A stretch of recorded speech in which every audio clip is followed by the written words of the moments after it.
with all of that said, record has officially been hit, and let us start the official 7th session of these Call of Netherdeep games. And this one's going to be definitely more, a little bit more casual. The last game, the party had woken up in the cavern the day after doing a bunch of mining and battling with wild Zorns. Aljin, finding that they can talk again, finds a nice pretty rock, an egg shaped with a rainbow hue striation, and they try to cast Distort Value into it with no effect. Eventually go and find Morgen, have a talk, and then Morgen tries to cast Detect Magic and finds an Abjuration Ward Magic, an anti-magic enchantment. They have private discussions for another while longer. The party breaks fast, and then small interactions before they head out onto the road, as the sandstorms continue to get even worse, with the weather not improving, as the storms kept pushing in from the west, and it's just like pushing these large wind funnels down along the down south along the mountain ridge where you're traveling, and setting things up for just not comfortable travel.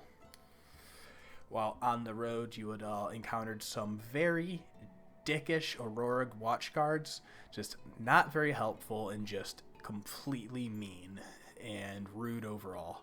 Io and Galsiriad had kind of just watched and let Finn take charge and embarrass themselves in front of the patrol, and they just have a small moment and then move on. They travel for about half the day, keep making their way with the sandstorm persisting, and then Finn asks the rival team how they had met and tries to either making a pass at Io to grab her hand, either grabbing the jewel or maybe some other intentions.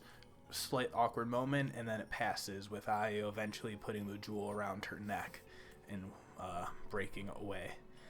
Saeryn continued to struggle in the sandstorm with it blasting his eyes and vision.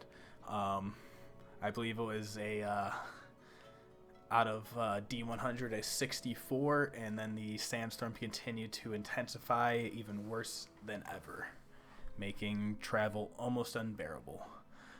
Morgen continues to helm the finding of the path, but the weather conditions are making travel and pathfinding very difficult, but eventually stumble on and hear a noise off in the distance, a slight yelp.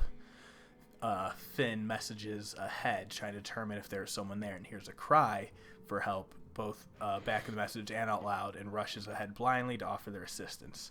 As they round the bend in the sandstorm, they see a single lone figure, clad in dark leathers and whipping around helplessly on the back of a bucking moorbounder, holding on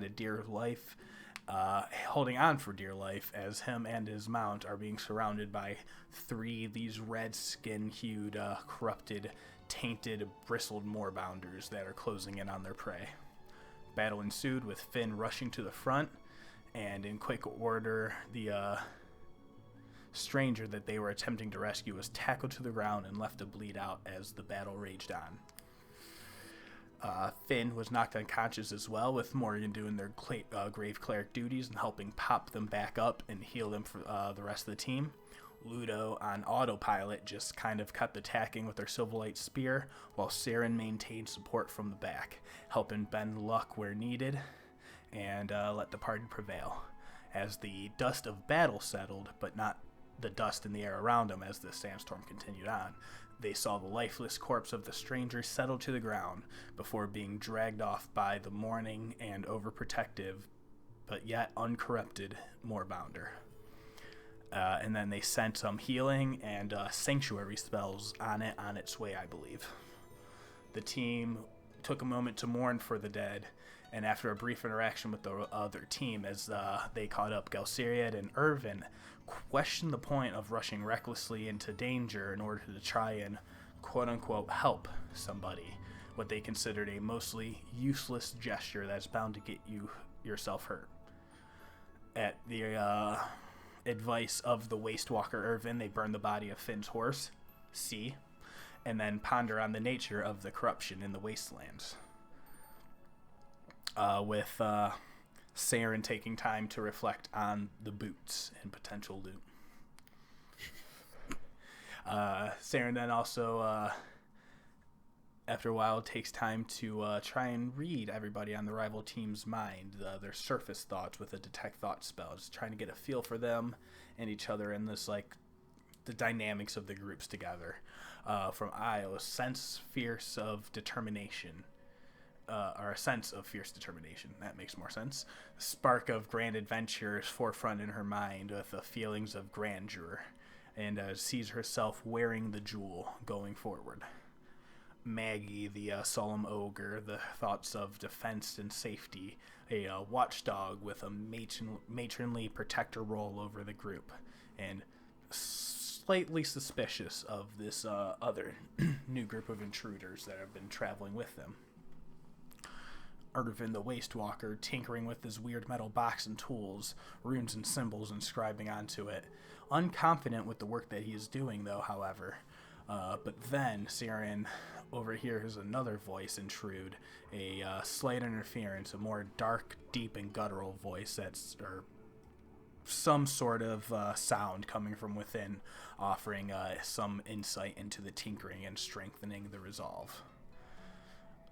Dermot, the lonely goblin, staring into the fire, feeling the warmth and the light, strong and confident is his voice without a stutter in his mind, and his overly protective of his friends, zealot in his faith, and accepting of his destiny. The surface thought is of this dream he had shared of a cave, a spiderweb of fissures in the wastes, with a cave deep in the center filled with a shining, blinding, warm light that pulls him forward. Ever forward. And then Gelseriad, of course, poring over his books, inscribing the locate object spell he had gotten from Saeryn. And then his mind wanders to the Jewel of Three Prayers, this intriguing artifact of the past and gods. But then a single thought flutters to the forefront of the mind as they look over towards Saeryn. Something about sometimes emotions can cloud judgment.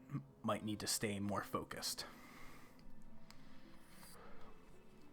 In this campsite, Morgen goes off and has a moment of silence with a ritual silence spell, praying to the matron of ravens. A personal plea. I call to you, my matron, the Raven Queen. I am just updating you on my journey here. I don't know exactly what it is I am meant to do, but I know I must push forward. I know these people must go forward, and I know I am to continue with them. Unexpectedly, Morgen gets a response, a call of ravens that breaks through the silence, and then a moment of feeling back in the fortress of memories of the flock of ravens that would sit on the branches of the illuminated tree. And then suddenly she feels a nuzzling next to her, born from the shadows and silence with black beady eyes, a raven companion. And then she hears the mother, the matron, speak back. Your purpose is to bring his memories, his soul to rest, the Apotheon. Bring him home, let him sleep. Finn also has dreams and memories of another time back home, of a time sitting at the waterfront, a random young fiery girl sitting next to him, feet in the water, and talking of duty and responsibility and of freedom and adventure. And she hands him a rock and talks about the moon, and perhaps that is what helped set a flame alight inside of Finn that day. In the morning, Saeryn wakes up from another tense dream, yelling something about a nice form, and yearns for a bed to sleep in. Tense interactions of the road and every intrigue aside, the parties continue to push forward down the road, make their way towards the Emerald Grove, camping out once more before rushing headlong down the road towards the verdant dot on the horizon that blossoms into a full-grown emerald grove of trees, welcoming them with its bright greens and refreshing flora. Morgen notices a fresh sprout of dragon's tongue plants, a fiery flower springing up beneath the post sign, and harvests it for a bit of potential future use. The team then discusses their offerings to the Acorn Sisters, the two dryads they had been warned about that maintained the magical grove, underneath the blessings of Melora, the Wild Mother.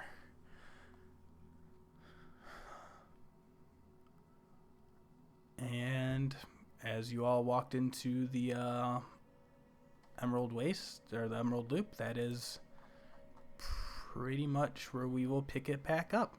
Let me recap with just this. The forest pathway opens up into a large clearing, nearly 100 feet across. Music, laughter, and the savory aromas of fresh cooked food and wood smoke drift through the air. On the west side of the clearing stands a full-grown, gargantuan horizon-back tortoise. On the back of it is the homestead of a family of goblins that you can make out, who are going to and from, nestling about, making repairs to the structure. And on the other side of the clearing, 7 covered wagons encircle this bonfire, with a rope fence up to the north perimeter containing the oxen. And let me make sure everyone is on the right page with all the cone sizes. My thing's all froze up, so I'm just going to refresh that page. All right. I will throw it back to y'all. Is this the, remind me, was this the evening of the attack, or is this the next day? I thought we had a long rest since. Yeah, there was a long rest at one point. Like, you had traveled throughout, like, that sandstorm. I think it was like you kind of settled down early in that night because it was just That's what I thought. bullshit I was just travel. Sure. Yeah, and then I made it so basically y'all, like, agreed to just kind of dash the next morning to make up the distance. That's right. Okay. So say you guys were getting here about, like, closer to late than mid-afternoon, getting into that, I don't know whether you want to call it twilight or pre-evening. That's up to you.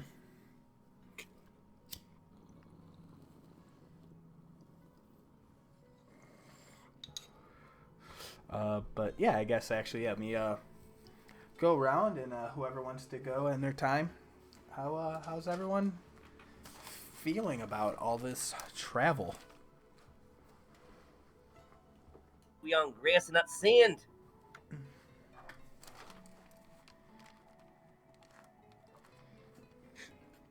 Sorry, it took me a second to understand what you said. I got it though. It's Grass, not sand. I'm just glad it's not. There's some greenery now. It's been getting quite desolate and boring and very dangerous. This looks like quite more nurturing, if I do say so myself. I think I might go over to the bonfire and see if any of them people over there want to do a little gambling.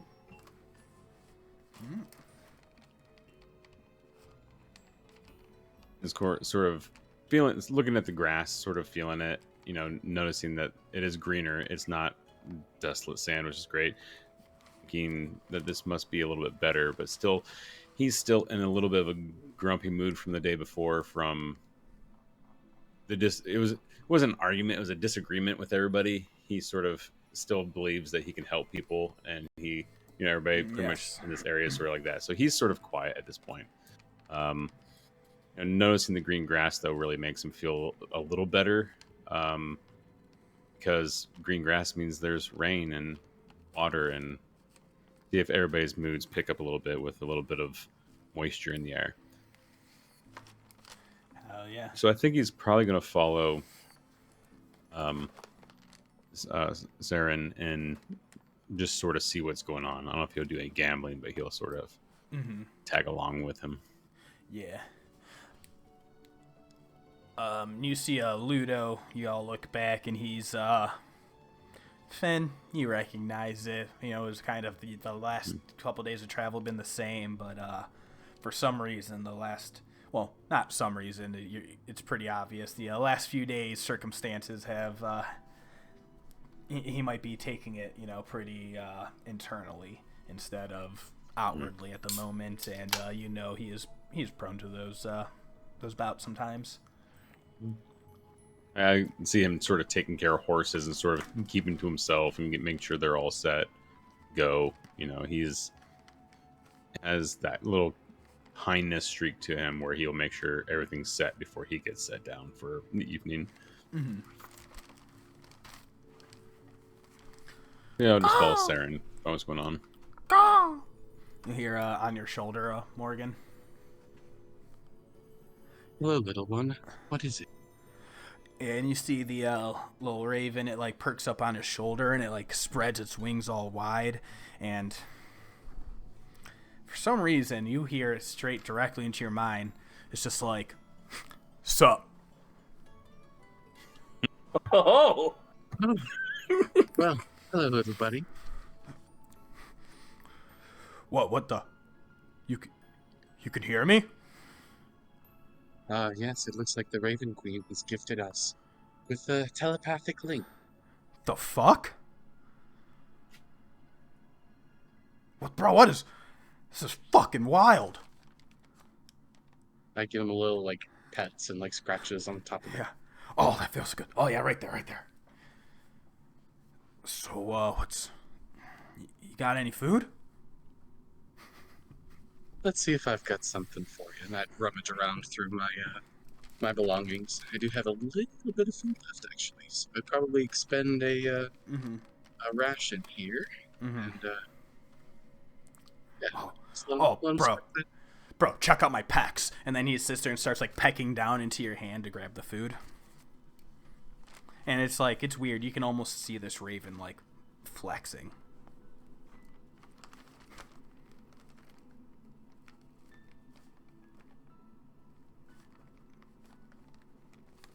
Well, are you excited for what lies ahead? Oh, yeah, I think the big lady sent me. The boss mama. Boss Mama. Yes. I've devoted myself to her service, and here you are.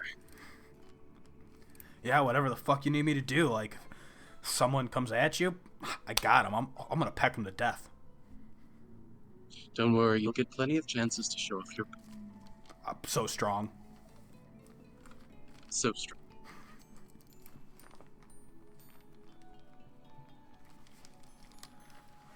And for everyone else looking back, Morgan's just like kind of like almost making like, or you're like talking to the bird, and it's just kind of like crowing back at you, like to everyone else's. Yeah, if anyone cares to look back. We hear him talking, and then we just hear "Krr."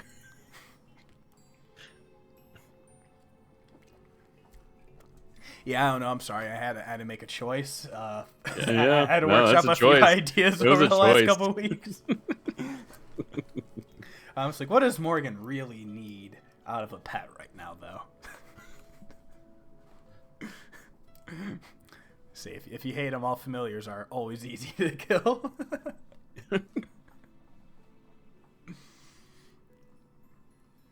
But yeah, what is like Morgan's like as you're taking in this place? Like, what are you thinking, feeling of?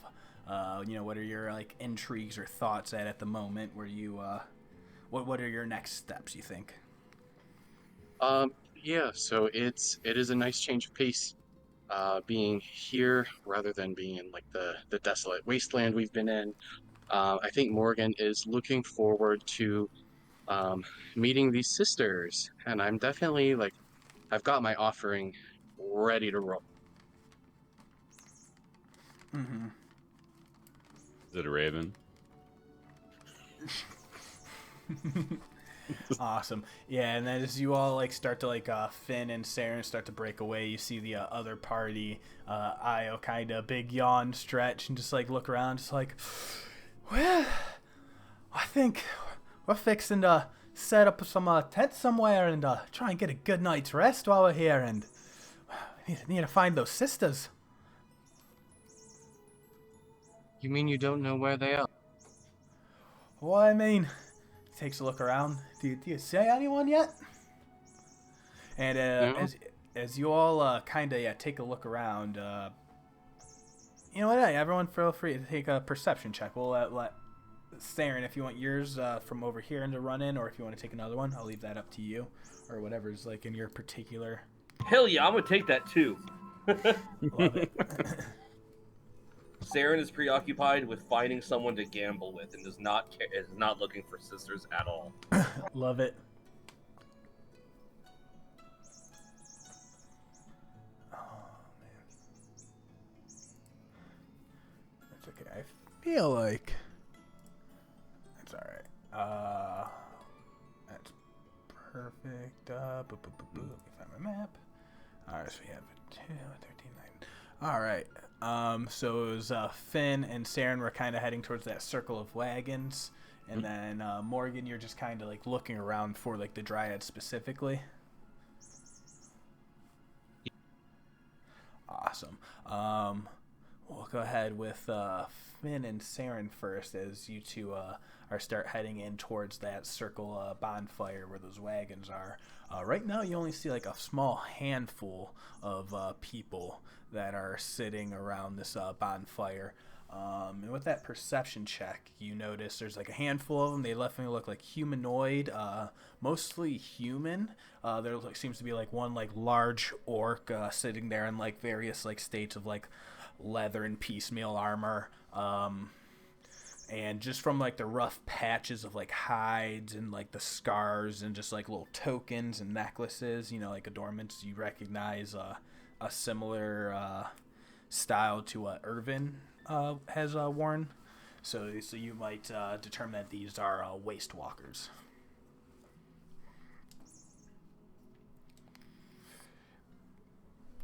But yeah, there's a person, just like one. There's one drow lady also there. Let me pull her over. Let me bring you the token. So she's like sitting around the fire, but like not in the same spot as these the other people, like across the fire from them, just sitting there like sharpening like a blade. Has like various just like ranging scout outfit kinda. Okay. And she has like a set of like pots, and like she's like cooking some food actively over the fire. Has like a bed of like coals that are pulled aside from the large fire, and like a smaller like trough off to the side that she has like something cooking over like low and slow over the coals. And you see her like shaking and stirring around as you all walk up. If I spot her before we get to the circle, I will subtly have my mask and my cloak, my hood up, and I'll subtly sort of duck behind as we're walking up, I'll duck behind one of the wagons and cast disguise self as a drow. But I will use verbal somatic. I'll get rid of the verbal with my settle ability. So it's just a somatic spell at that point. Sort of duck behind there and cast that as a drow and keep the hood up for now. Awesome. So you're trying to pretty much hide it from people around the campfire. But anybody else behind like, me might see it. Yeah, like, so you're not taking any steps to obfuscate that way? No, not that way. But definitely people from the campfire. I'll ask to keep the hood up, mask. I'll pull the mask down, so I just have the drow look, and I will go sit next to her, quietly, just not say anything, just sort of sit down, have the mask down, hood still up. I'm just act like I'm sort of just sitting there, with my hands up, and hanging out for now, and just see what happens at this point. Because right now I'm just sort of watching Saeryn come in. Awesome. So would you have gone ahead of him, or Saeryn, would you? I would have been behind him, because I would have ducked. When I saw her, I would have ducked back and then cast a spell and then came across. Awesome. My guess. Yeah, so I think I would have gotten about there, and then I think Saeryn go, "Whoo! Can't believe I won all this gold. Oh man, love gambling. I just wish I had another game to get involved with right now." For the record, I have almost no gold on me. Hell yeah. So would that be a deception check, or do you want to make that more of a performance? I'll do performance. I'm proficient in all of them. Oh, yeah. Like, cause I'm like, it definitely seems like you admit it's a lie, but like you're also like it's a show of like you are trying to grab everyone's attention, right? Exactly. I'm trying to get everyone to kind of look at me and be like, oh, if this guy has gold, This maybe I can sucker. take some from him. Love it. Oh, it was a 12. As you see, like that is enough to pretty much catch most of the people's attention around the fire. You see, like the one orc kind of like look up, the one scout like kind of look over, and then there's this one big berserker like looking dude, like fucking wearing like no armor, just like full bare chest, like this large like axe strewn across like within like arm's reach of him, a super tight mohawk, just battle scarred and just a rough, mean look, and he just looks over at you. He's just like, fools and their gold, easy to part. Ain't that the, like I know he's talking about me, but ain't that the truth? It just keeps coming to me, and I just keep taking it from him. Yeah. And he like sees, he kind of like looks and like eyes you up and down real fast. Is just like, well, come on over to the fire. Let's hear some stories. Oh, man, I got a story to tell you about this one time I was playing some three dragon ante down in the Menagerie Coast, right? Yeah, I've heard of that. And I'll just sidle up and I'll start talking about gambling on the Menagerie Coast for a bit. Hell yeah. And you see he does kind of like look out, and like as you're like sitting there and getting into like the regaling of the story, this is all in that performance, and you see at one point he sits and pulls out like a little side of dice, and he's just like, I mean, nothing else on the road. I'm feeling pretty lucky today. I think there's a pretty good luck. This guy's gonna fucking rob me.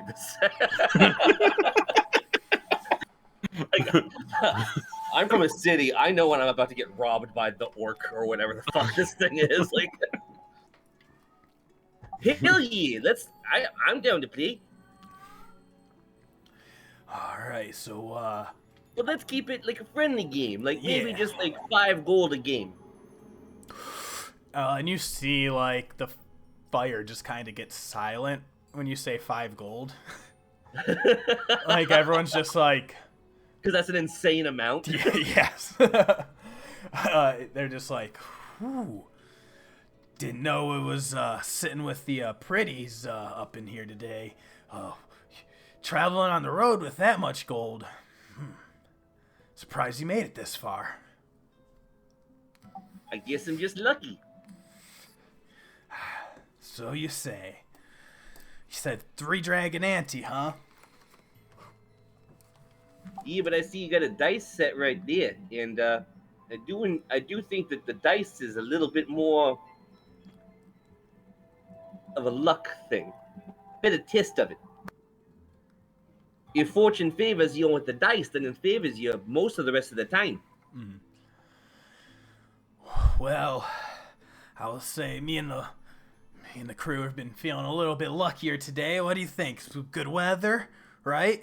And then he kind of like does like a little elbow to get the person sitting next to him, just like a human-looking woman, just dirty blonde, mud-streaked hair, like just like rough appearance. But go ahead, give me an insight check.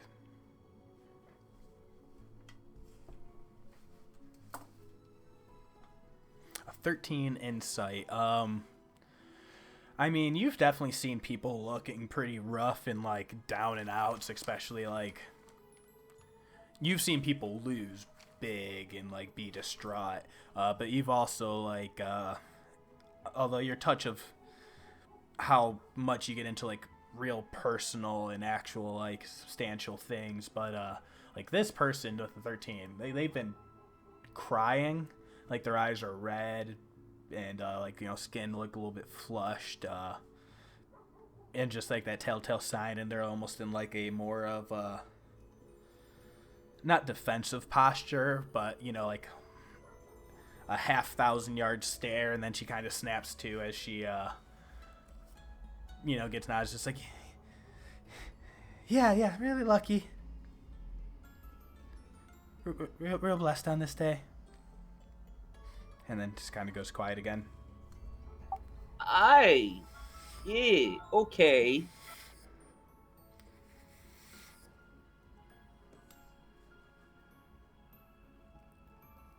And then you, just the orc sitting next to you, and he just, like, leans over and just kind of sniffs at you.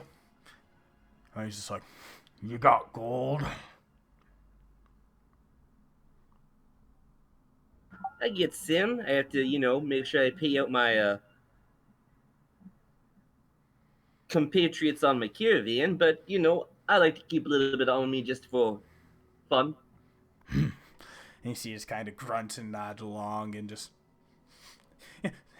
weirdly takes one, like, last little sniff, and then just, like, kind of, like, leans back over and then just, like, warms back up by the fire.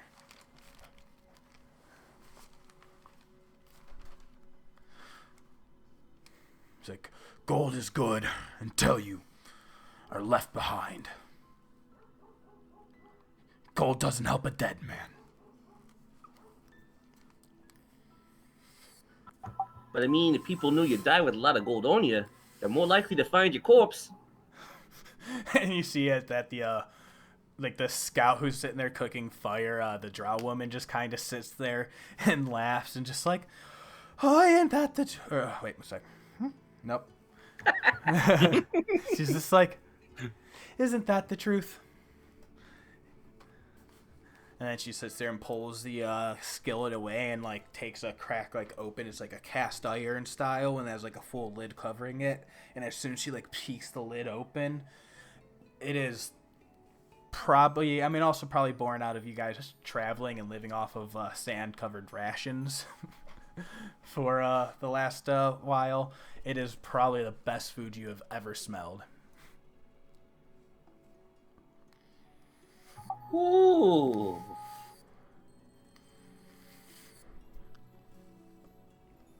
Didn't realize there was a camp cook here. And she's just like, I like to do what I can. So, have you ever had grilled mastodon and smoky corn before? No, not particularly. Where I'm from, we mostly have to eat a lot of fish and crustaceans. Mm-hmm. And Finn, you're sitting next to you. You had that 13 perception coming in, or do you want to do a new one? Just like taking a look around. Yeah, like I'll say, what are your reactions with everything so far? I'm just sort of taking in the whole thing. I'm kind of watching what he's doing and just paying attention to his. Oh, doing our perception check. Paying attention to like people around him because he's. Yeah, that makes sense. So like that food's like that smell is so overwhelming, and you're looking at it, and it's like this. It's like very savory, has like a little bit of that spice that hits your nose, but you can see there's like a bit of like vegetables, this like a red squash like kind of thing that's like chopped up, and then there's like little bits of like mastodon meat and just like all sorts of like little bits of vegetables on this on the top of a bed of rice. So he's sort of get all that, like trying to check out what Saeryn's doing, and the lid comes off and it sort of snaps his attention over, and remembering that he's in a little bit of disguise, he pulls the hood down. It's like, where did you get... No, that's not the voice. Where'd you no, that's probably not it either. We're getting there. We're getting there. We'll slowly get up to his voice here in a second. Where'd you get the that's wow, I'm sliding to Saeryn hard into Saeryn. I might go with that. Yeah, we're all gonna have New Zealand by the end of the everybody's just a little New Zealand at this point. Where'd you get the mastodon meat? That's an interesting combination going on around here. I mean, around here it smells real good. Oh, would you like some? I've made plenty for everyone all around. And then she like looks kind of back at like the other large group as they've been like spreading around. She's like, well, at least for right now, for how many people are here. What? Yeah, that'd be great. Just a little bit would be fine for me. He pulls out his like bowl and stuff and pulls it out and, you know, just says yes. When he gets it, he will. I'm gonna roll a sleight of hand real fast. Awesome. Might not be great. Not 5. He will just like fumble over. You hear of like coins in his pocket, and he pulls out 3 silver. And he's like, couldn't have been 2 silver. Sorry, it couldn't have been easy to find. So just for your troubles, thank you. And will hand her 2 silver and just sort of trying to sleight of hand it in, but failing horribly at it. And then just start looking at it, smelling it, like getting a real nose full of it, and trying to be, as clean as he can, but being hungry and tired. He's just sort of like sloppy with it. He's eating. Nice. So effectively, everyone at this fire has seen you flash a couple silver for like absolutely a small bowl. Yep, absolutely. So yeah, you two walked in, and then so she takes that, and then she looks at Saeryn, and she's like, she takes one of the silver, and then she immediately goes and hands it right over to the big like berserker mohawk guy, humanoid sitting there, and he's just like, damn straight, yeah, food came from me. Me and the Waste Walkers, we brought it in. Oh, really? The Waste Walkers, eh? What's left of them. But like I said, our luck's starting to turn around. Well, that's excellent news for you. Congratulations. You said what's left of them.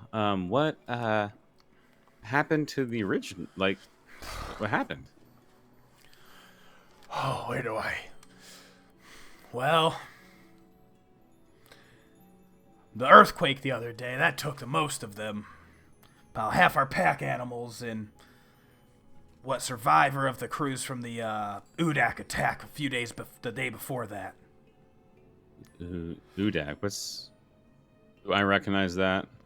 I remember. Yeah, Aljin you guys, does.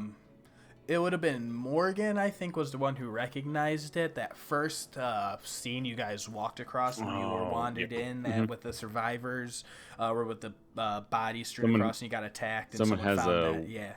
Someone has a Waste Walker knife at this point, I think, or a dagger. We have okay. So okay, that was an Udak. Gotcha. Yeah, just like a large monster that roams the wastes. It was killed, right? Did we come across that? Okay. Sorry. How do I play this? Okay. So the Udak, okay. It took out most of your the Udak did some damage, and then the big earthquake. We came across that. That wasn't any fun. No. Bad luck, ill omens, all of it. Absolutely. Why are things now looking up? Just because you're coming into some money from this, or because grasslands now? Because sand sort of sucks. This is nice. This is very nice. And he sort of puts his hands in the sand, in the green grass. He's like, what's looking up now? What's ahead? Go ahead and make an insight check. Okay. Sure. Rolls have been great, so I'm sure this +1's gonna be great too. 14. 14.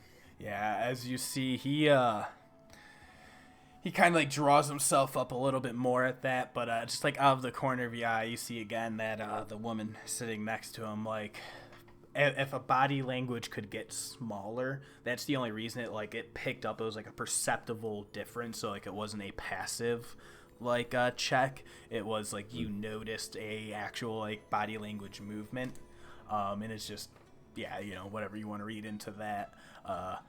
But he's just like, it all started the fucking red moon, and then he spits on the ground.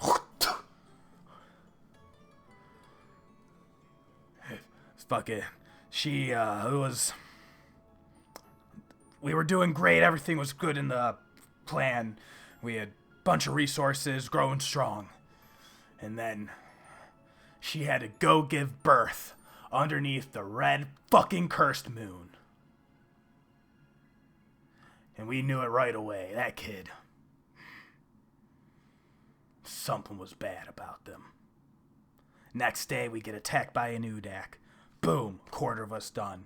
We're traveling, limping along, fucking earthquake the next morning. The rest of our party, we limped along, battling through sandstorms. But the Emerald Grove, what was that?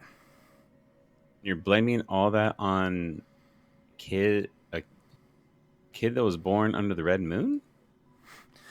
Everyone knows they're bad luck. Talk to anyone. Everyone fucking knows it.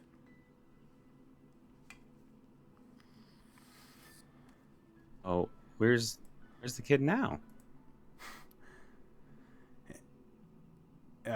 You see a few tears go down her eyes, and she's like I said, the bad luck's gone. No way we're bringing that into this grove. That'd be the worst possible offering that you could make and piss off these dryads.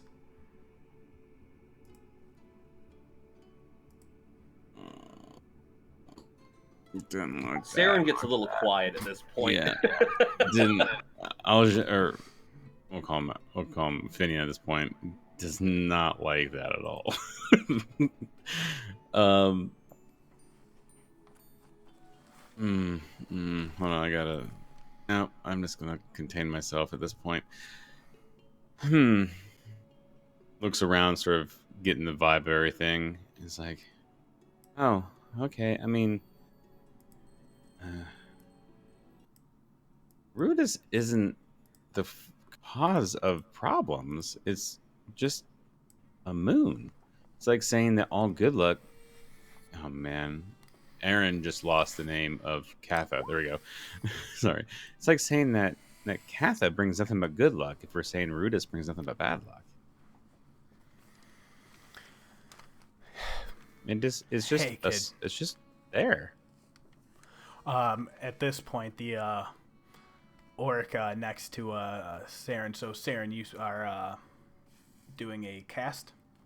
I'm using subtle spell to I'm just gonna subtle spell detect thoughts, and I'm just gonna get surface thoughts from the orc and then also the blonde lady. Awesome. Yeah. So what it is, I think, is it's like you notice the orc's like his like body language goes to like move and adjust to like speak up kinda. So I think like you kind of time it out with that to like extra hide the movement, and they just speak up and say, "Everybody knows it. It's how it's always been."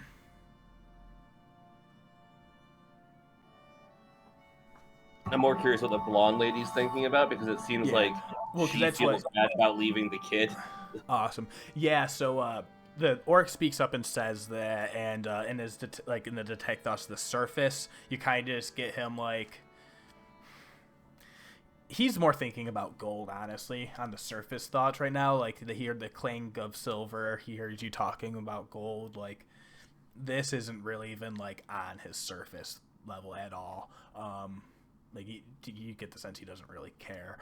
With the lady next to him, it's next to the other human. You just get that mourning, the just that sad thing, and then like you're taking like a look closer at her, and like you're seeing those signs of like post partum or whatever, just like this would be her baby they're talking about, and just that state of mourning. But in her head, it's I think surface thoughts, I think you just hear like, I'm sorry, I'm so sorry. But you do you want to delve deeper? If I delve deeper, regardless of whether they save or not, they know that someone's probed their thoughts. So no. Okay. Because that's just that's yeah. People don't like that. People get mad at Saeryn when he does that. Yeah. Weird. So all you get is just like the brief like flash of that mental image of a bundle of cloth being left behind on a path, like you see this like fissures spreading out, like little cracks in the earth, like spreading out like a spider web. Does it look familiar at all, like relative to the path we took to get here? Not immediately familiar, but like similar landscape for sure. Like it's somewhere like you passed a lot of cracks in the earth on the way here.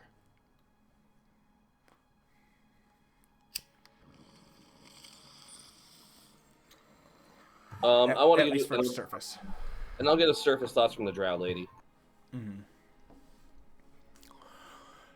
Yeah. You see, she actually kind of like a little like hum of a song, and you see she's like, just make sure the food's okay. Just make this moment good. Like that partitioning of compartmentalization, more or less. I guess I'll just like surface thoughts the remaining two people that I'm seeing. Mm-hmm. But the only thing I'm really interested in is seeing if I can get like a more exact location of where this kid got just dropped. Mm-hmm. Yeah, when you look at like the more like silent scout looking like person, they got those like natural drab colors, that blend in more with the environments.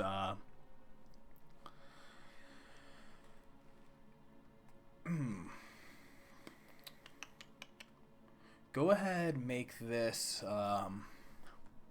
because you're still trying to just parse the thought. Make a survival check. We'll call it. An 11, yeah. So not really my thing, but yeah. Yeah, so from them you do get an actual like more of that image, like not of like if from the lady the scene in her mind was her focus was on the babe. From them you're just getting that like flash of memories of like their days of travel. What you get forefront in his mind is that the big red moon.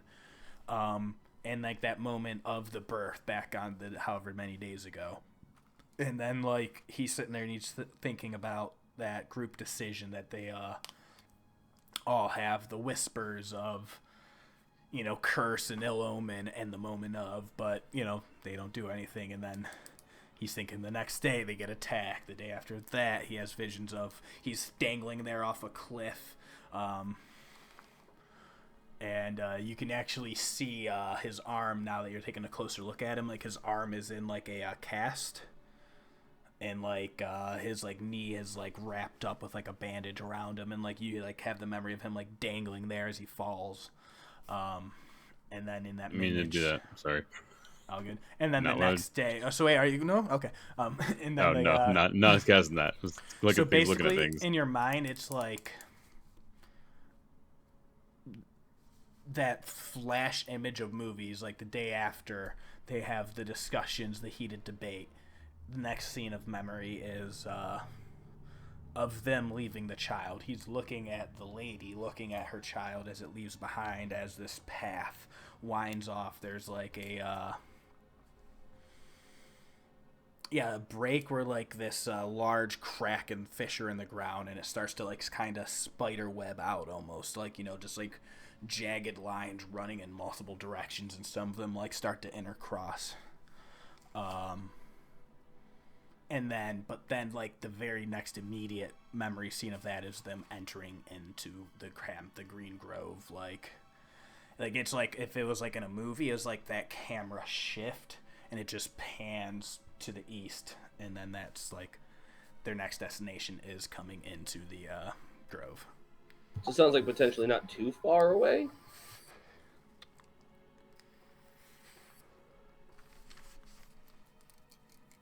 Maybe.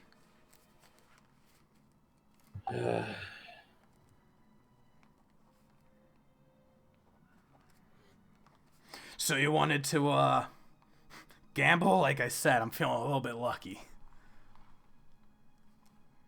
Yeah, I don't like this guy. I'm gonna take his money.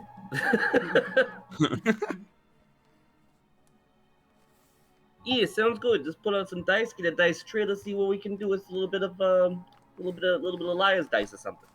Liar's dice, all right. Or like however we want to do like the rolling for it. Yeah, so I actually I started thinking, I'm like, how have I not developed an actual dice game system yet, knowing that you're in this campaign? Makes you feel any better. I'm really more just in you rolling 20s. Because I can change those. Yeah. So if you really want, like, we could just do these as straight rollies, as like a D20, and then like I'll let you be able to burn your divination on those if you really want, because like that is the nature of kind of what your character is. Yeah, I've only got 2 portents right now, but I can verbally, I can do another. I can subtle cast silvery barbs. So I can do that once. Boy. So I've basically got 3 chances to take this guy's stuff. Mm-hmm. But I'll do a rollies against this guy for at least the first one. Awesome, yeah. And he says, 5 gold might be a little rich for us waste walking folk, but it's all right. I think I can make some change or something for you. Let's do 3, I think. 3 what? 3 gold. 3 gold, okay. Good denomination. A strange one, but I do enjoy a prime number. Mm-hmm. All right, so yeah, we'll make it as a straight up rollies. He's going to go ahead and hand you his set of dice to roll with. Uh-huh, okay. Yep. All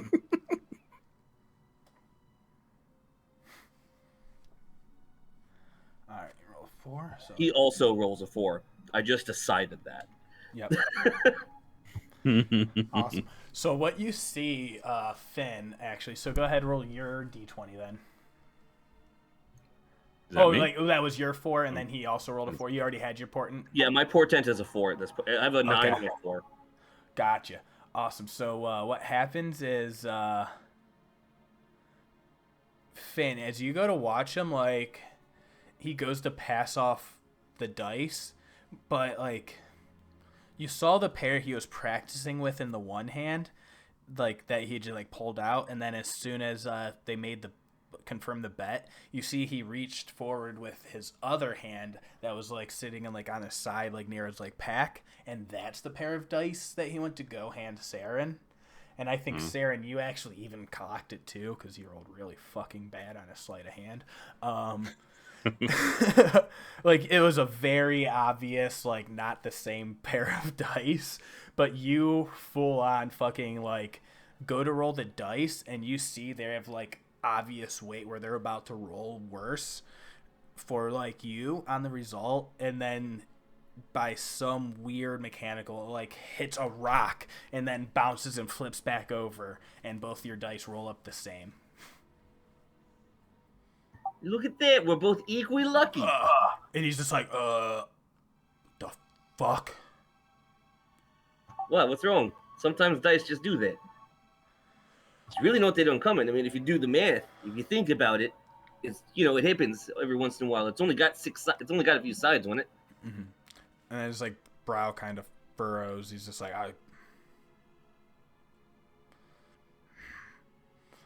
maybe the luck's starting to run dry. Oh, that sounds dangerous, my friend. You want to try it again? Make a persuasion check. Oh, no. Asking the satyr for persuasion? You see he grumbles, and he's like... And then he goes to, like, pick up his same set of dice that he went to go use before, and make another roll with him. I was gonna say maybe we like a ball game. We switch off sides every time. And you see the little scout who's sitting across the fire with the pot of food, and she's just like, "I got a set of dice." It was perfect actually, because I used devastated dice, but now mine are all they're all covered in sand. And you see, she always has like a very smug look. Like she is grinning and just like loving this whole interaction. Like it is, she's seeing this guy kind of get put down right now, and is kind of here for it. You just kind of feel that from your detect thoughts that's still running. Oh right. At the very tail end of it, and so yeah, she goes to hand you a fresh pair of dice, and he's like kind of looking, and then like the blonde woman kind of speaks up, and she's just like, "Well, you're in it now. Might as well roll." Here we go. Like, fucking, and he goes to roll his d20. He gets a 9. Yeah, so he loses, but you make him lose worse. No, like, I mean he doesn't. I mean, if you look, like I rolled an 11, he rolled a 16, but then he doesn't roll a 16. Oh, I heard those reversed. I thought you were the 16, I was the 11. My bad. No. Saeryn's lucky. Matt is not having a great rolling day. Fair. All right, yeah. So you see, and it goes and lands, like, and it is on for a winning side, and just like all of a sudden, like a little pop out of the fire, like a little spit of ember, like spits out, gets picked up by the wind, and just like knocks into the dice and lands and nudges it over and gives him a lower score. What idea? See, that's one of the most amazing things I've ever seen in my damn life. And you just see everyone in the orc next to you just bust out laughing.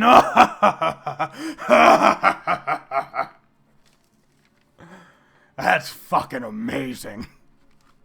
The things that can only happen when you're rolling dice. And you see he fucking just like gets all red, the guy you were betting against, and he stands up and his like muscles all flex. And then the blonde woman just like reaches over, puts a hand on him. It's just, and he's just silent, and he just goes and stomps away. Does he give me my gold? Yeah, he tosses it down at your feet and stomps away and spits at the feet next, like at the same spot he puts the gold at. You know, it's that fucking tantrum. Yay, 15 gold. Seeing that Saren's not getting his ass kicked at this point, Finn's going to put his mask back on, put his hood back up, and thank the drow lady. Mm-hmm. I'd just be like, thank you for meal, and looks over at Saeryn, like acting like they don't really know each other. I'm like, and the entertainment with my dinner, and he sort of nods at Saeryn. He's like, I'm going to see what's going on away. The other side here, and sort of leave the campfire grounds. Is awesome. Yeah. Knowing. So you ate up all that food. Go ahead. Yeah, no, it's just like really good savories, like that hearty rice with that spicy grilled meat and a little smoky vegetable deep squash, and it was very, very lovely. It was probably the best food you've had since leaving home. Definitely better than trail rations and water at this point. So happy and content. Sort of going to go see what Morgen and the rest of the big group is doing at this point. Mm-hmm. Now that I know Saren's not getting beat up. And then somehow I didn't really think about the fact that I had backup. Saeryn was I was watching. I was just hanging out. I was thinking, if something goes bad, what would I do? Because I got a lot of AoE spells. it would be bad, but not getting your butt kicked. So I've got control flame and shape water and stuff for this cantrip, so I could get away pretty quickly. Yeah. Mm-hmm. Yeah. But you see, while you're like still there, that drow lady just like laughs and just like passes you over a bowl of that food. She's just like, well, that was the greatest fucking thing I had seen in a while. Thank you. What? I can't take any credit for it. That's just how the dice rolled. That's so good. What is your name, by the way? Finn knows that's a fucking lie. What is your name, by the way? Ajax. Oh, Ajax, yeah. Nice to meet you. I'm No, Gaia. actually, no, Arlo. I was trying to remember what the name was I gave to the other team. So the fake name you have been using was your intention. Yeah, I'm gonna use the fake name I've been using on the road. Okay. Although Ajax, Ajax is a good one. I'm gonna keep that one in my pocket. Yeah, that's another good, random. She's like, well, nice to meet you. My name is Gaia. Gaia, pleasure. I think I'm gonna eat the bowl, but I'm also gonna be looking at the blonde woman because I'm trying to ascertain whether or not it's possible to actually go and collect this child, because I think Saeryn has an issue with people leaving kids out, because that's a good way to have a fairy come and just grab them. Okay, gotcha. So you're going back to like those old tales of like, oh, that like. It's not bad also, just, like, one, it's bad to leave a kid out, but more importantly, like, man, there's some fucking Fae shit that can come pick that up. Yeah, you don't want that. You're going to end up with a fucking Ruidisborn Fae Lost character later on in a different campaign, and nobody needs that shit, so... But I really want them. Can't you just let them be picked up by the wild? I mean, more likely they're going to die of exposure. But then again, I did walk right by them, it sounds like. So, yeah. So you're taking with like the, especially like the insight you've been running off before. She's kind of like just was one of that like couldn't show any emotion so while that whole spectacle was happening. Yeah, but now that guy's gone.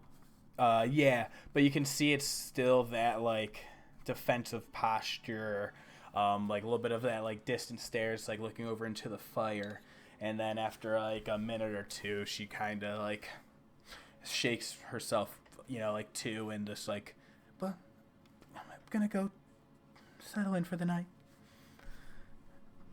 And goes to stand up to get away.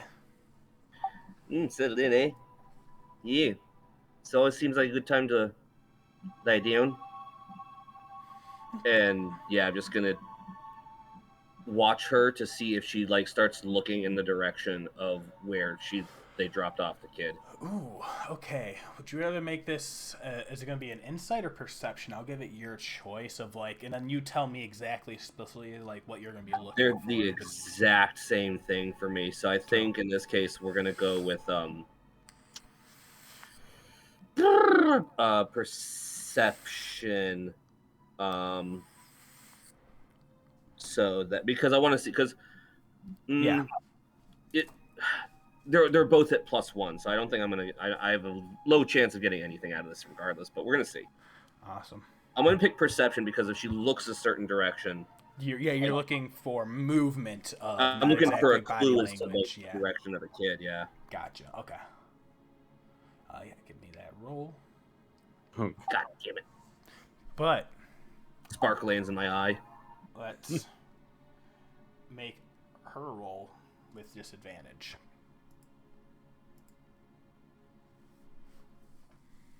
That's all right.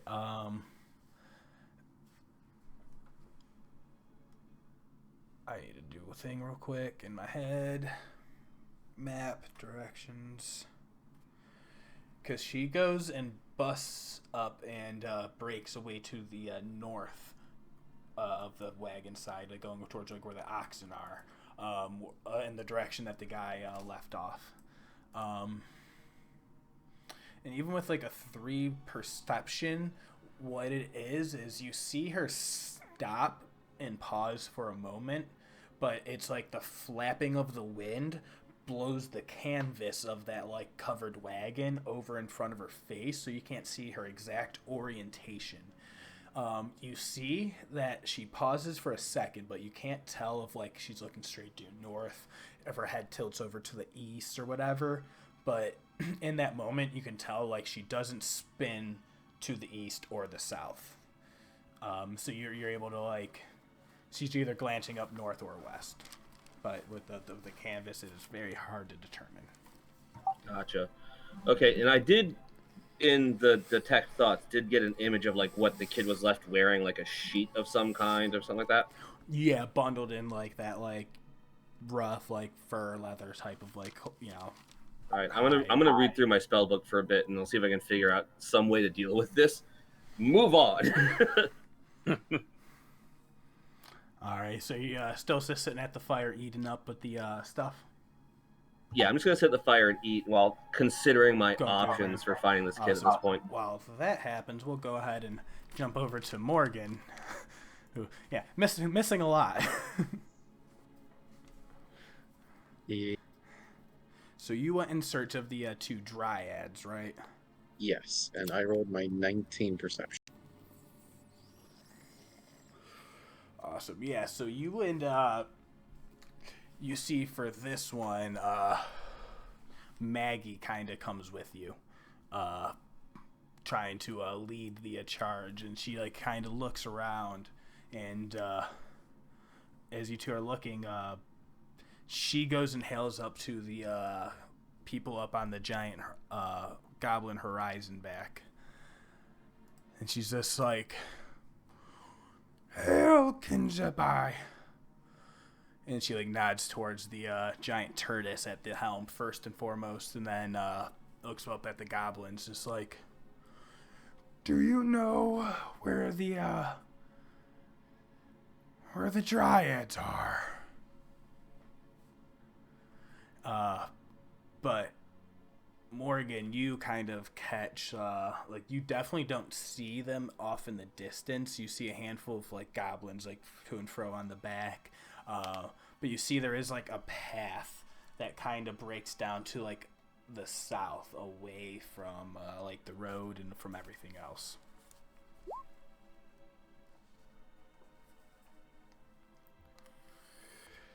But at that moment, you see the goblins, like an older one kind of like hobbles up to like the top, like very elder small goblin, and he calls down,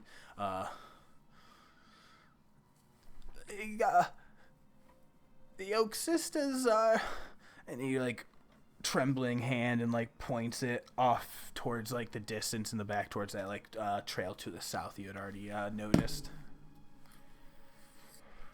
They are praying at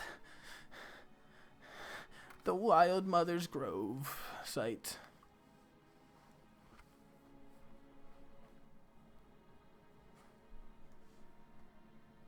Who are you?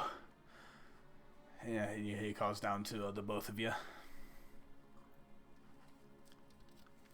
My name is Morgen Megen, and I am traveling through and wish to give these sisters the proper greeting, suppose as is customary for these parts. Yes, we have gifts. And Maggie just like sits there and holds up like a few things like you would see. She kind of like compiled all the stuff from everybody in like her group. Oh, it's so good to have people who respect the old ways. I'm Papa Drazgor. But, please, I feel they will be back shortly, or you can go join them if that is your wish.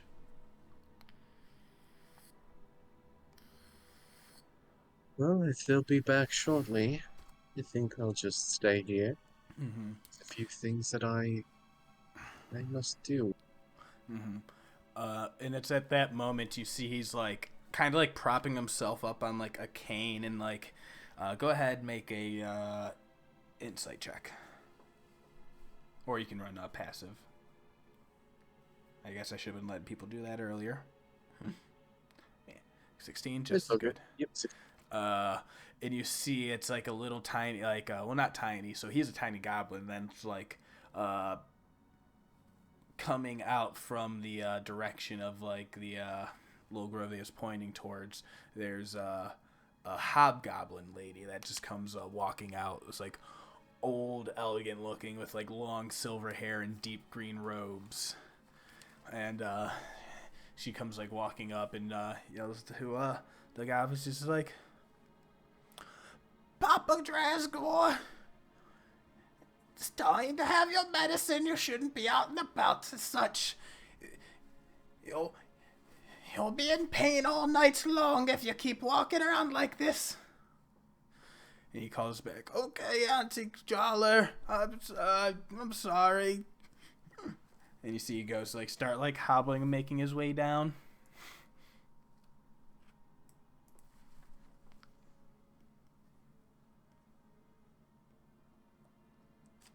What do y'all do? I would turn to Maggie at this point and say to her, well, it appears that we have our answer. They're down there in the grove, or we can wait for them to come here. I'd like to restock on some supplies and maybe see if anyone has anything for sale, so I think I might wait.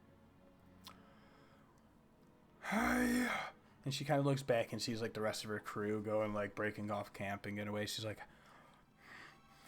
I think I'm going to go and get my offerings in now. Join with the rest of my friends. We need to figure out what we're doing next. Well, if you're going down there alone, I wouldn't feel comfortable. I will join you then. Oh, I'll be okay. I'll just be give them a little gift. And you see, like, she has, like, this, like, little, like, metal tinkering bot. Like, in one hand, she's holding, like, multiple items that would, like, require you, like, an entire armload.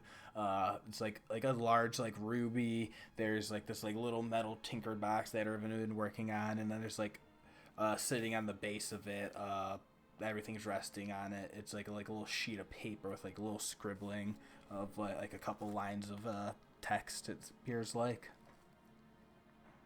And then, like, a little bunch of flowers picked as well. Well, Maggie, I suppose if you think you've got it yourself, I'll let you go, but I will request that you take my familiar with you, just in case anything were to happen.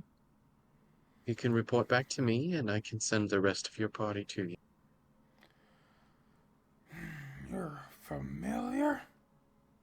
Ah, yes, my little raven buddy here. Jockin! Good name. And he That just name. comes, like, and, like, hops up over on the ground and, like, kind of, like, doesn't, like, do, like, a full arm spread, like, but, like, puffs his, like, wings and chest out. He's just like, sup? Please keep an eye on Maggie. Should anything go wrong, report back to me immediately. Yeah, like, and then he's, like, looks at you, he's just like, you need me to, like, keep an eye on her, take her out? No, just make sure she's okay. Oh, okay, yeah, got it. Like, make sure she's okay.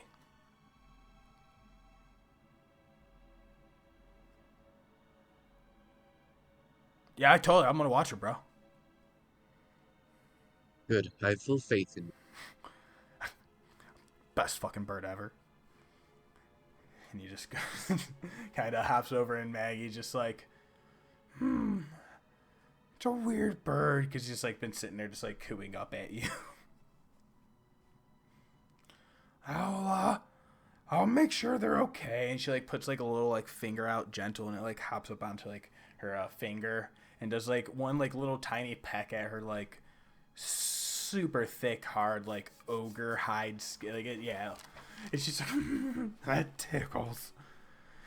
And then you just hear in your brain, the fuck.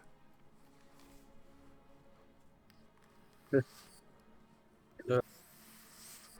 just kind of chuckle and I might say to the raven, no, don't make her mad. I'm about to go wild. Gonna go so hard. I'm gonna make you proud.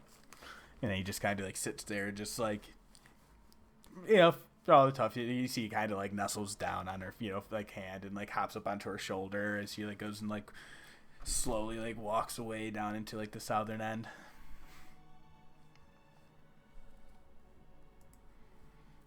And it's at that point you see this person's actually a little too small. do that. And then you see the like hobgoblin lady with the silver hair and like their hood up and the green robes kind of walks up to you now. And she's just like, "Hell, who might you be?" I'm Morgen Megen. And who are you? You may call me Auntie Jowler, but they call me the Old Witch.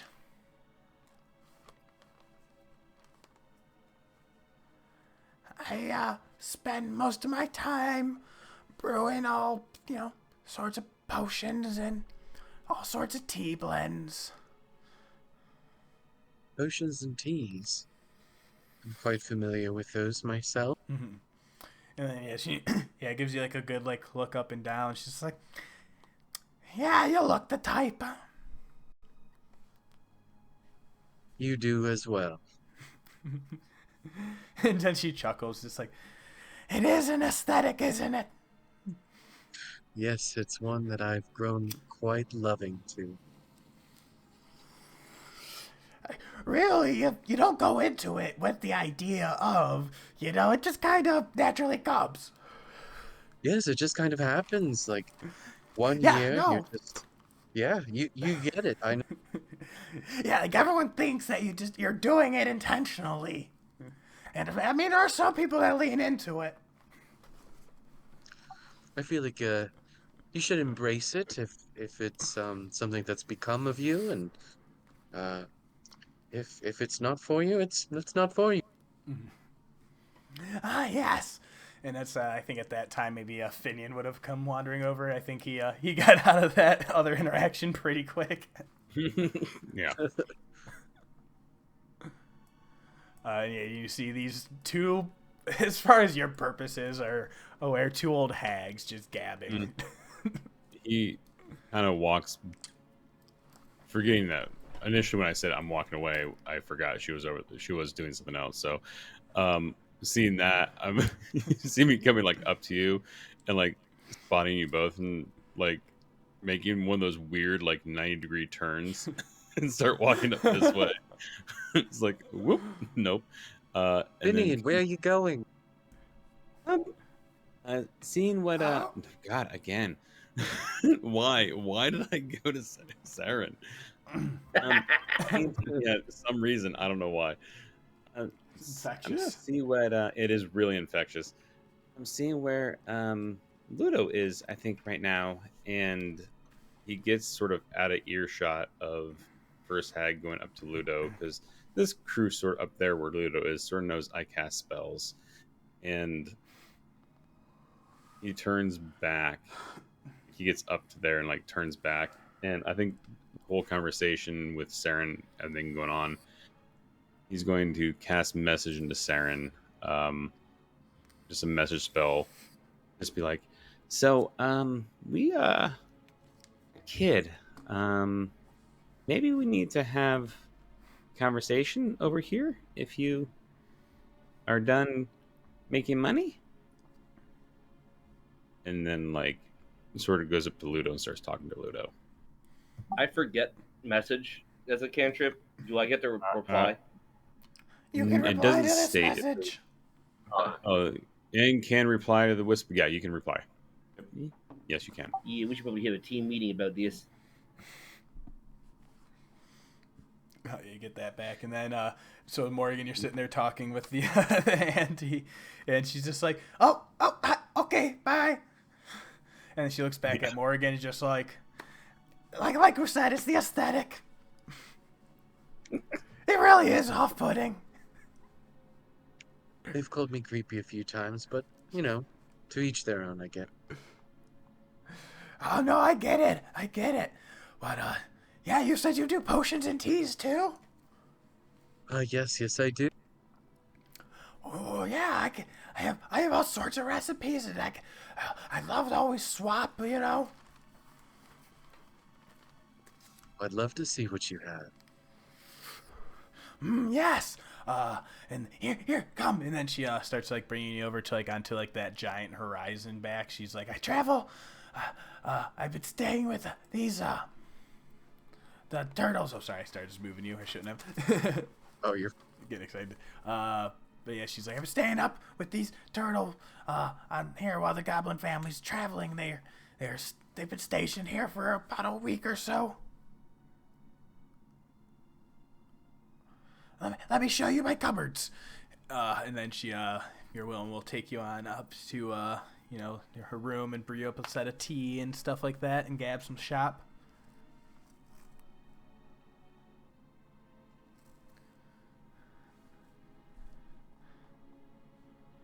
Might need to now update the music. It's not as sad anymore. Now we're not at that awful campfire. Maybe killing scene. I don't know, man. Themes are weird. So Finn had that message, but real quick, up in this cupboard spot, she takes you to this little room, and just all sorts of little bit of shelves, a tiny bed that you see her hobgoblin frame is slightly too large for, but she's on the smaller side, so it kind of works with her shriveled form. And it's a very familiar setting to walking into your house, just all the different jars and things hanging, ingredients, herbs. You can see she's just gathered all sorts of stuff from the wilds for any sort of natural remedies. And go ahead and make a perception check.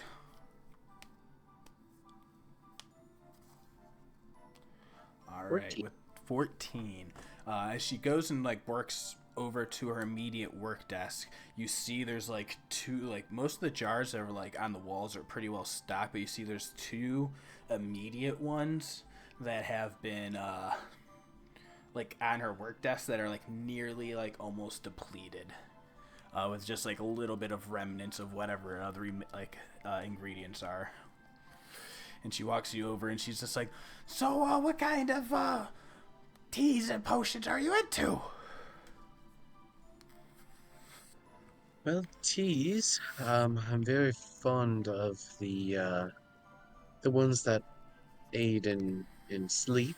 As you can see, I'm an elf. I don't really sleep very often, but when I do, I like to induce vivid dreaming, and I find that a nice chamomile is good for relaxing the body in preparation for it. Yeah, I love a good ginger root. Oh, ginger, very healthy, very robust in flavor. Yes. Oh, and the ginkgo biloba. It's going real life now. And as far as potions, I've recently actually created a potion that might prove effective in slowing down, stopping, or maybe even reversing the effects of the taint that has been spreading through the lands. I suppose if applied early enough. Nice, and she says the corruption. Yes. I've done quite a bit of work around it, and it's led me here, I guess. Yeah, it's been a struggle. The beasts in the wild of late have been getting more and more. It's spreading. And ever since the earthquake, we've had to stave off a couple of attacks. That's why the goblin family's been kind of stationed here. But you said you found a potion. A recipe. Yes. I can show you the recipe, or at least what we've used to create this vial. I don't exactly have the ingredients on me again to recreate it, but I would be happy to share my methods with you if you've got something else you might share with me. Oh, yes, and she's gives you that sly little smile. It's lifelong lessons, nothing's ever free. Nothing's free. And you get like you understand. It's like without even like insight required. There's that weird duality of like her hobgoblin fae, that like tricksy nature, whereas like Shadowfell's that like mirror of, you know, from the prime realm. So both of you, while versed in completely different sides of the spectrum, still meet in that middle, you know? Like it's that kindred, you know, like acknowledgement amongst professionals. That like middle ground respect for the craft. Yeah, and it's like hey, we're both doing the same fucking thing basically. Like, at the end of the day, you know. But like, you know, it doesn't matter where we're from or what we, you know, like what makes us. It's like we're still doing what we do. And like I don't know, I think you just get that like brief like a moment of appreciation in your brain, or at least the acknowledgement of, you know, that. And she says, I think I have something. And she goes and like digs through a pile and then pulls out this like recipe book that's like right underneath like the on her desk. It's like just piles of stuff and parchment and like you know, vellum and stuff like that, and then all sorts of ingredients and quills and like handfuls of mortar and pestles and all sorts of jars that are empty or half empty. And she grabs the one on the left side that you noticed when you first walked in, that was like almost empty down to the bottom, and you notice like a glint of like a silver, and you see it's like crushed silver flakes down at the bottom. And she says, have you ever learned the recipe for the making of holy water? Well, as you might not know by looking at me, I am a lady of the faith. I can, in fact, produce holy water. And she says, that you are. And then she says, matron of ravens, if I would take a guess from the pallid nature.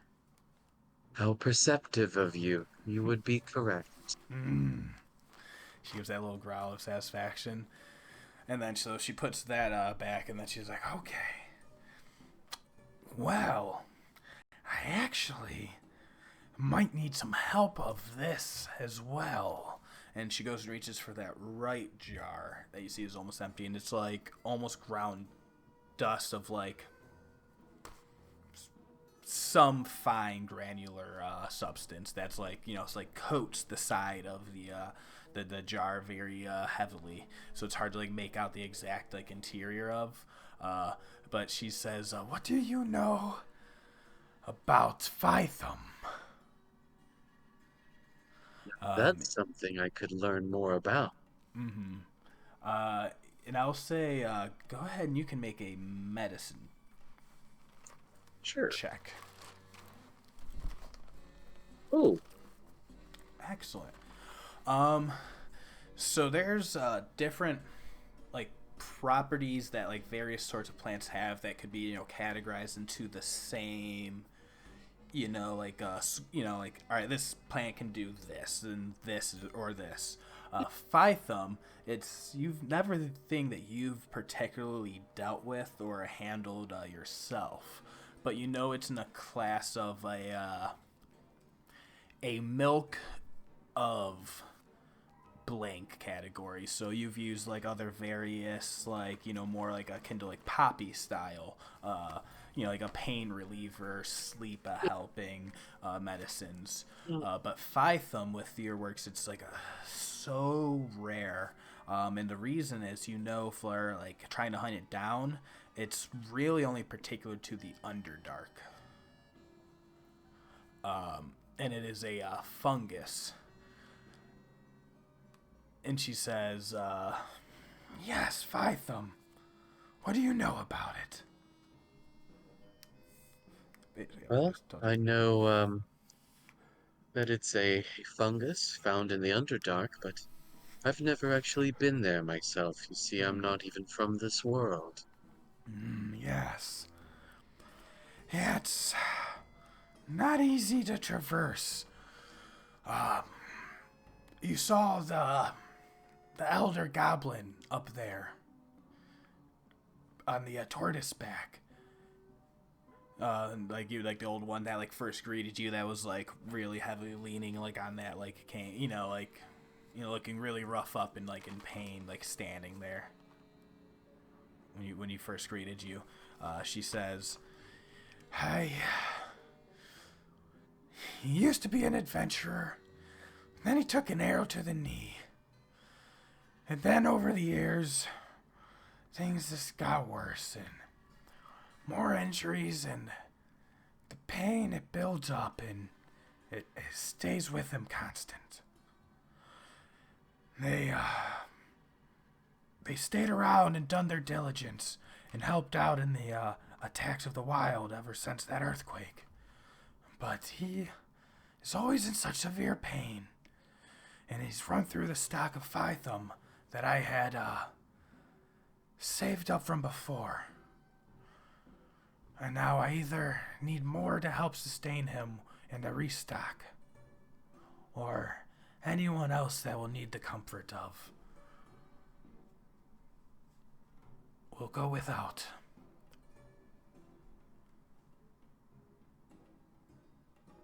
Well, I can keep an eye out for it in my travels as well. Well, I sent one of my scouts out who stays in the area. A tiefling. His name was Justice. Him and his moorbounder, Rice Pudding. They left out a couple of days ago. But if they haven't come back yet, I fear the worst. Is there a way I could maybe roll an insight check for the or any other check to recall if I would believe that I may have seen this person? Yeah, so you can make that make it a retcon. It could be like either a history or make it like a perception. Yeah, pretty much give me an argument, and then I'll probably allow it. I was thinking maybe insight to just like, you know, put the two and two together. Yeah. Well, so I'm trying to think, because would that be more wisdom or intelligence based? I feel like that is a wisdom thing. Like for me, like You're intelligence not is like trying to raw knowledge and reason. recall the exact deal. Like, do I remember this person I saw through the middle of a sandstorm looking like a tiefling? It's not that. It's just like, do I think the chances are of? Yeah. Go ahead, make it an insight. An insight. All right. I don't think it's insight. I think the dice disagreed that it was insight. Yeah. I mean, either way, the one's the one. The one's the one. But like it is like, because like it's not like a failure doesn't mean like you have no fucking clue. It's just like it's not planting ideas you haven't had in your head.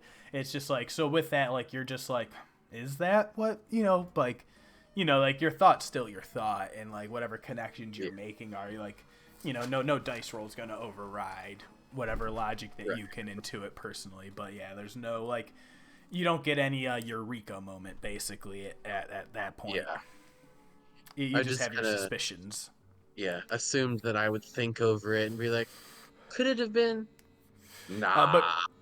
But do you say anything to her about? So about the person, I probably wouldn't, but maybe about the moorbounder. I encountered someone on the moorbounder the other day, and unfortunately, they've perished. What did you see? Well, it was in the middle of an intense sandstorm, and my party and myself charged forward, and there were a few Crimson Moorbounders attacking this person on one, and it was bucking around itself, and we ended up defeating the Crimson Ones, and the rider had perished on the one that wasn't afflicted, and then in its solace, it dragged the body away. Huh. But I doubt it was your friend. That does sound like rice pudding. He loved that Moorbounder, and that Moorbounder loved him. I've never seen a pair with a stronger bond. That just confirms what I feared to be true.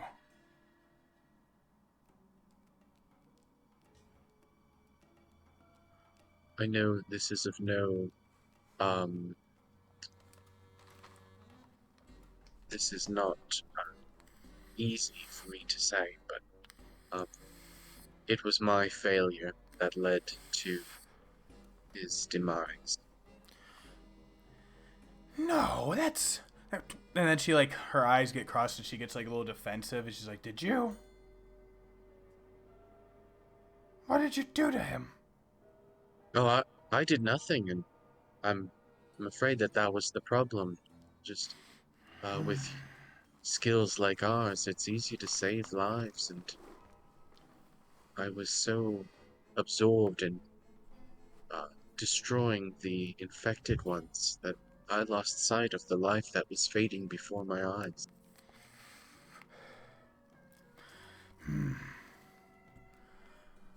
The rage of the betrayer gods still lingers.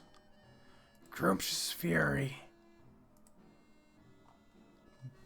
It's got quite a hold on Bane's battle site, they call it.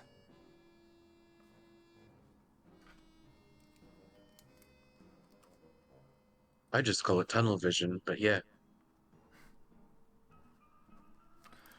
But we mustn't blame yourself. There's only so much we could do. But just remember the next time. Oh, trust me, lesson learned, honey.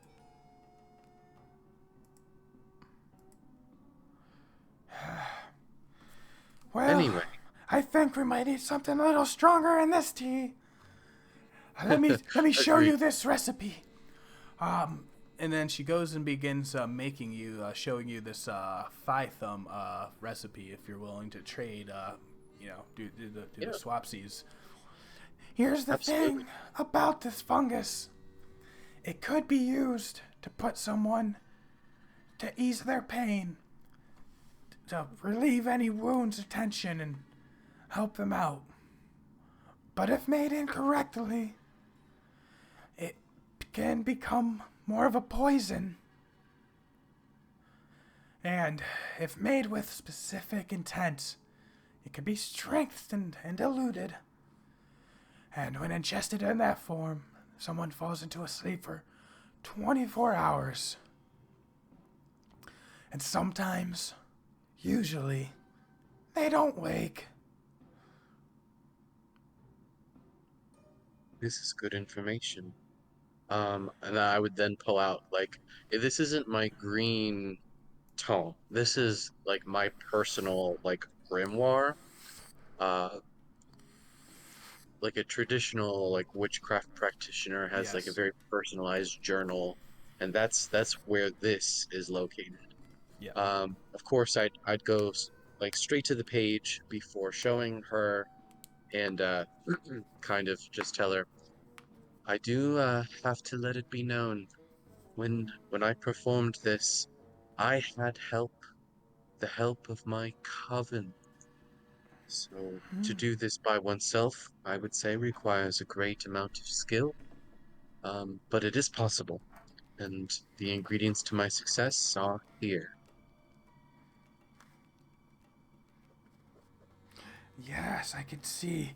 And you see she's like very definitely like tracing along and then like takes some notes and like it's like just the fact that she's able to like skim through what you have written and only ask like a couple questions of like clarifications of like, so what does it mean here with the divine like energy?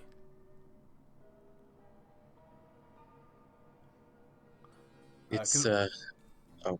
Isn't that because didn't Ludo help with that ritual with like some sort of paladin divine skill check? Yes, yeah, I believe he did. That was the help of the paladin accompanying me. So it's a divine energy that helps. Isn't that what I've been missing all along? It's a counter to the betrayer god's corruption. Exactly. You must fight fire with fire. You can only beat one god with another.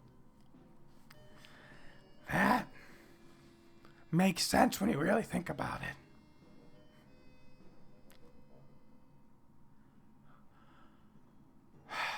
Yeah, but you two sit there, swap up recipes, like any sort of stories and stuff you want to share back and forth. And at that time, so you guys are sitting there sipping for a while, and at the very end, she's like, I need something stronger than tea, and splashes a little bit of, like, very strong spirits into both of your cups, while you're, finishing up, and talking and everything. But, that will take at least, like, half an hour or so, I would say, just with all the gabbing. And so, Finn, you went over to a Ludo at that point, yes?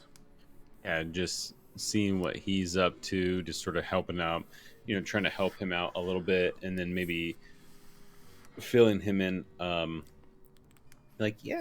So there was a conversation down by the fire about, long story, Ruidisborn, people under Red Moon being born, bad omen, and a baby was born to. And sort of out in the distance, sort of pointing at the lady over there. The leader thought it was a bad omen, bad luck, and they left the kid out there. So I think we need to have a conversation about this. And I think Saeryn's going to talk to us about this also. Yeah, it's, when you say that with like the kid being left, it's like he's like, I would say like in this process, you guys are kind of, we'll say off map-ish. But like he's like kind of middle of like setting up like a little tent, thing for himself, and he's like probably like hammering any like stakes down at the moment. At that one, it's like in one fucking full hammer like swing, just boom, and it's like with all of his force, and it's like planted, divoted down into the ground, and you just see his like muscles rippling. Like I can make a judgment call for how he's played Ludo. Agree. I know how that character would react to hearing that. Agree. Like, so yeah, so I think we're just going to hang out here for a minute until we regroup with everybody else, and sort of looking around then for the other party, minus one, because they're probably still giving offerings down there. For the rest of our traveling companions, seeing what they're doing, we're just sort of looking around from where we're at, seeing that they're hopefully checking, because I haven't really kept tabs on them. So now it's sort of like, oh crap, what are they doing? Are they still here? Did we lose them? Sort of like looking around, make sure they're outside of earshot, but within visual distance right now. They're probably like further up a farther past, like where Ludo's at, and then there's like that cattle like pen for all this stuff, and then probably like on the other side of that, like probably, so they're probably more north of the campsite of the bonfires now. Just sort of seeing them, just verifying that they're there. You're like, okay, they haven't tried to ditch us. Perfect. Like, so maybe we need to have a little bit of a conversation about that. I think at least, me and you are on the same page, and I sort of watched Saeryn during that whole thing, and he seems to be also upset about it, because I think when that happened, I think we both sort of tensed up the same idea. So I think of that. So I just wanted to sort of throw that by you to see what you thought too, and that's pretty much what I expected, the reaction I expected. And Morgan's talking to. Oh, go ahead. I say he just grunts again, and yeah. Yeah. And Morgan's talking to, like, I don't know, a hobgoblin version of her. So I'm sure that's fine. I'm hoping that's fine.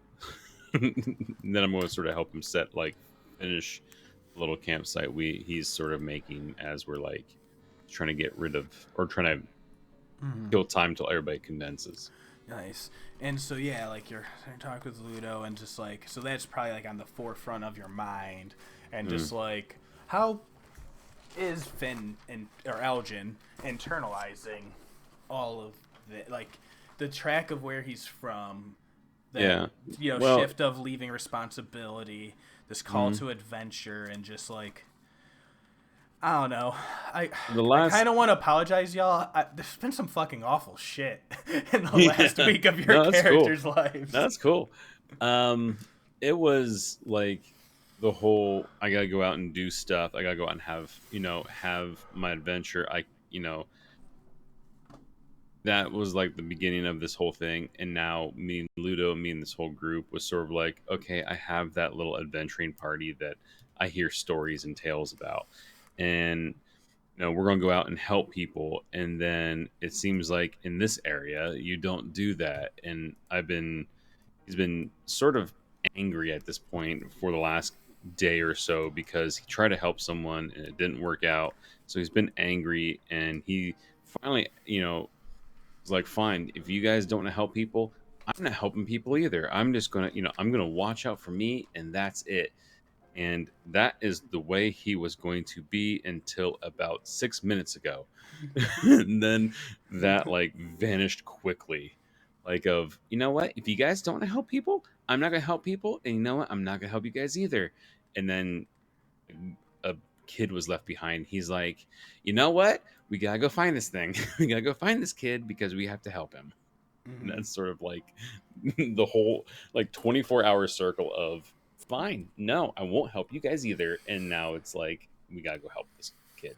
We gotta go now. Yeah, like, and just especially, I don't know if they could struck you with like, particularly the cavalier ness. How glib, easy it was. Yeah, how easy it was just to be like, well, this is what we have to do. Bye. Yeah, that was. And I think good. Maybe that's what Aljin has been like currently. This land is trying to like wear him down into a callus. Yeah. And it was working for a minute until that point, and now he's sort of remembered all his life and his training, his stories, and how there's a lot of things happening and a lot of things that you have to look at, but if you don't look out for people, then what's the point of being out here at that point? He wasn't going to help people. He could just stay at his home, not help it, and just help his people, but he's out here for a reason, and this might be one of them. No, love that. So, yeah, and that's sort of like where he's at this point. All right. So at that, we will cut back to Saeryn sitting over on the campfire, and that orc sitting next to you is just like, this food is so fucking good. Yeah, this is slapping up. This is quite excellent fare, if I do say so myself. Hold on, I'm actually going to take some of this and share with some of my my caravan mates. I'll see you all in a little bit, and I'm just gonna fucking wander off. I would say as you go to get up though, the one like other scout guy tries to like wave over to catch your attention, just like, hey buddy, you got gold, right? You like gold? And then like as he's waving to you, you kind of recognize it's I don't know, I can't remember if your character actually has thieves' cant or not. I do not. Awesome. But you've not a rogue. No, that's fair. But with your dealings enough, you know enough of like a what is it, like a like basically like, does this work? Like, are you cool? Like, I am a myriad operative, so if he does something that's like, If he's like a myriad person, I'll be like, oh. Yeah, he does like a weird hand signal that like you're not completely familiar with, but then you recognize with like how he gestured in body language. He made like a basically like a you cool. Oh yeah, hold on a second. Let me come over there and say hi to you real quick. What was your name again? Yeah, and he's just like, oh hey, yeah, my name's nice to meet you. My name's Coring. Gore, pleasure. My name's Arlo. What can I do for you? Yeah, I was just, I don't know, I kind of took a little bit of a, gamble of a shot there, but it looked like, you're one who likes to take a little bit of risks. All the time. Awesome. Well, just, if you're interested in a little bit of extra gold while you're here, let me know if you're curious. Look like you like carrying pretty heavy.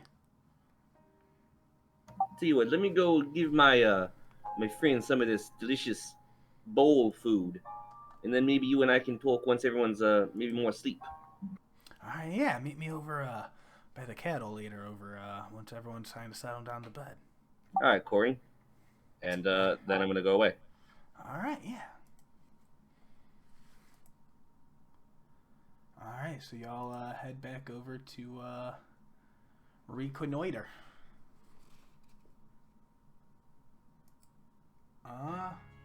Sorry, I can't get past bowl food. I'm sorry.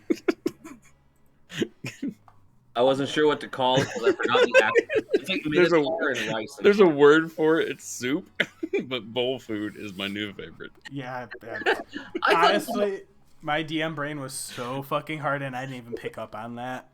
Sorry. Oh man. I actually didn't realize it was soup. I assumed it was like a it might not be rice. Yeah, it might not be, but bowl food's funny. I love bowl food. By the way, both of you roll a d10. I don't know if I enjoy that. Yeah. Oh, that's good. All right, I'm rolling nice today. Yes. 1 temporary hit point for the next 24 hours. Saeryn, you get 5 temporary hit points that last for the next 24 hours, or until you both take that much damage. Get looked at wrong. Okay, gotcha. Yeah, I don't know. Like the ground's gonna sneeze and like. I'm gonna bend of my total hit points. There you go. We'll bend over, feel the grass. There was a thorn in that. There's a weed in that grass. Prick my finger. I'm like, oh damn it. Yeah. It's 1 HP. I'm just like, I will say a lot of this has been me. I have been really like, all right, this book has been a half a job at setting the tone of this land. And it's just everything sucks. Yeah, it is. It's a little bit of a, I don't know. It's the standard adventure party. Like there is not like one at D&D adventure. It's like, okay, you guys are gonna spend the next 6 weeks in Candyland, where everything's edible and delicious. Well, they did that. Enjoy yourselves. No, wait, I've seen that campaign. It's horrifying. Everyone cries at the end. It's actually the most traumatic one.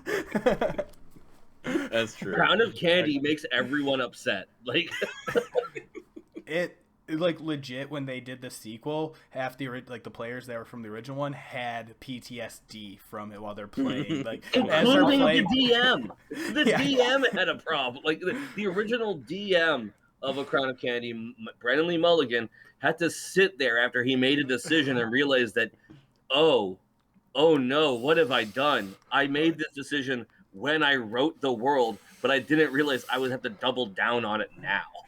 Like I actually have to do it now, and like I have to live with this as a player, and I realize I did this to you. I think this is a good time to take a break, though.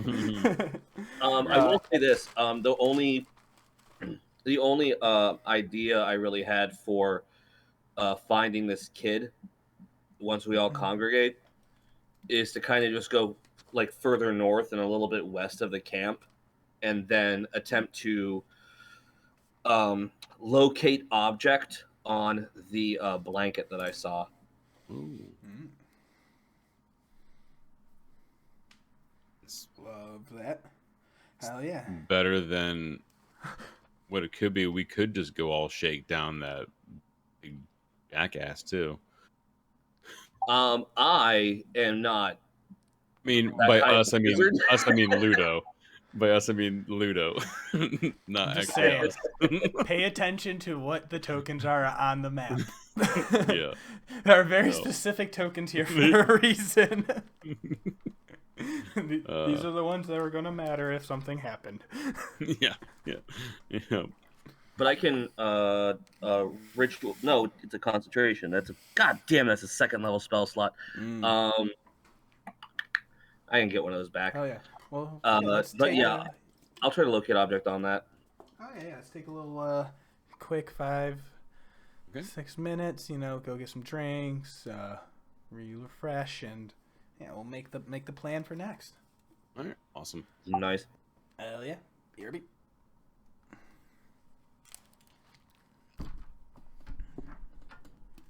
We need fun music now.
Alright, we back. Yeah, I'm back. I'm just sitting here. Try to find the most anti-tone music.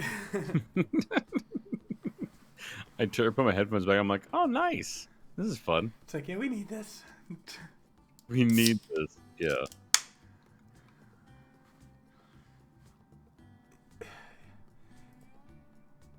Yeah, it's like one of those, like, this is an awful place, so, like, awful things are just gonna happen.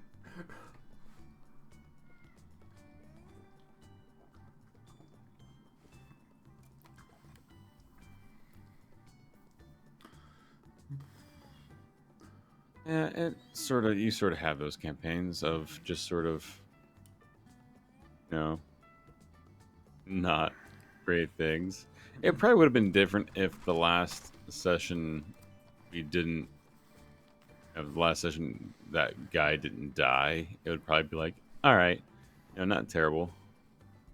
But now it's like, now knowing that we could have saved him and maybe got some information out of this lady too. That's funny. When you said that, I was like, oh god, of course. What? So the dice have been telling such a great fucking story so far. Yeah, it's been a good one. I'm out of portents, by the way. Yeah. Oh yeah, but that would have been great. I don't know why I keep burning portents on just random, like, gambling checks with strangers. Like, this is not optimal in any way. It is. I love it. It's like, fun. I prefer to do a D20. Yeah. Yeah, the DM's like, perfect. If you want to do that right now and then go on a baby hunt, perfect. I can still cast silvery barbs a whole bunch. There you go. But I do feel like very in character for you. Mm-hmm. It was just one of those. I was just like, man, if Ludo was there, that would have been bad. Yeah. Like if Ray was here in game playing Ludo and at that fire, that would have. I was looking at, I was like, Rennie said that, I like opened up my character sheet and just clicked the spells page and was like, let's see. At this point in time, what would I do? And I was like, no, should wait a second, find out more information. Amazing. Yeah, so I'll say you guys have the chance to regroup back up. And just kind of make a plan from there. Let's probably let this music get out of here. Yeah, let's do this. This is pretty on par. Yep, I can see that. And yeah, let's say you all have a chance to go gather up as Ludo's finishing up, helping with Aljin's help to set up the campsite.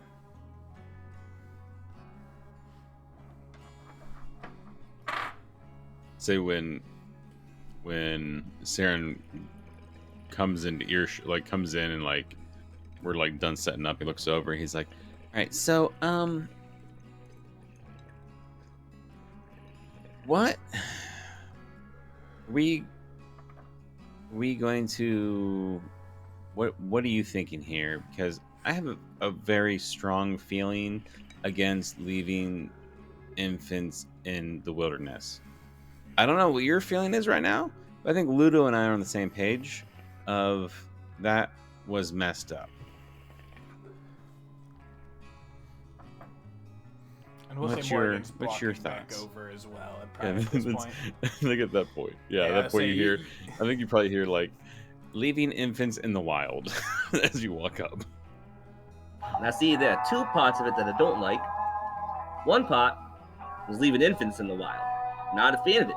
Doesn't work for me. No? Not a good thing. Even if the Ruidisborn. Not really into that kind of stuff. Gotta make your own luck.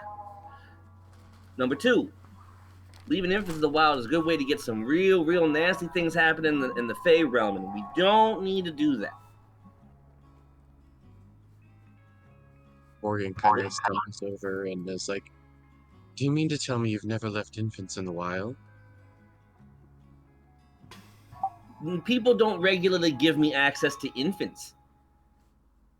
And Sarah looks at you incredulously, like, look at me. Look at. Do you think that this is a trustworthy dad thing that I've got going on here?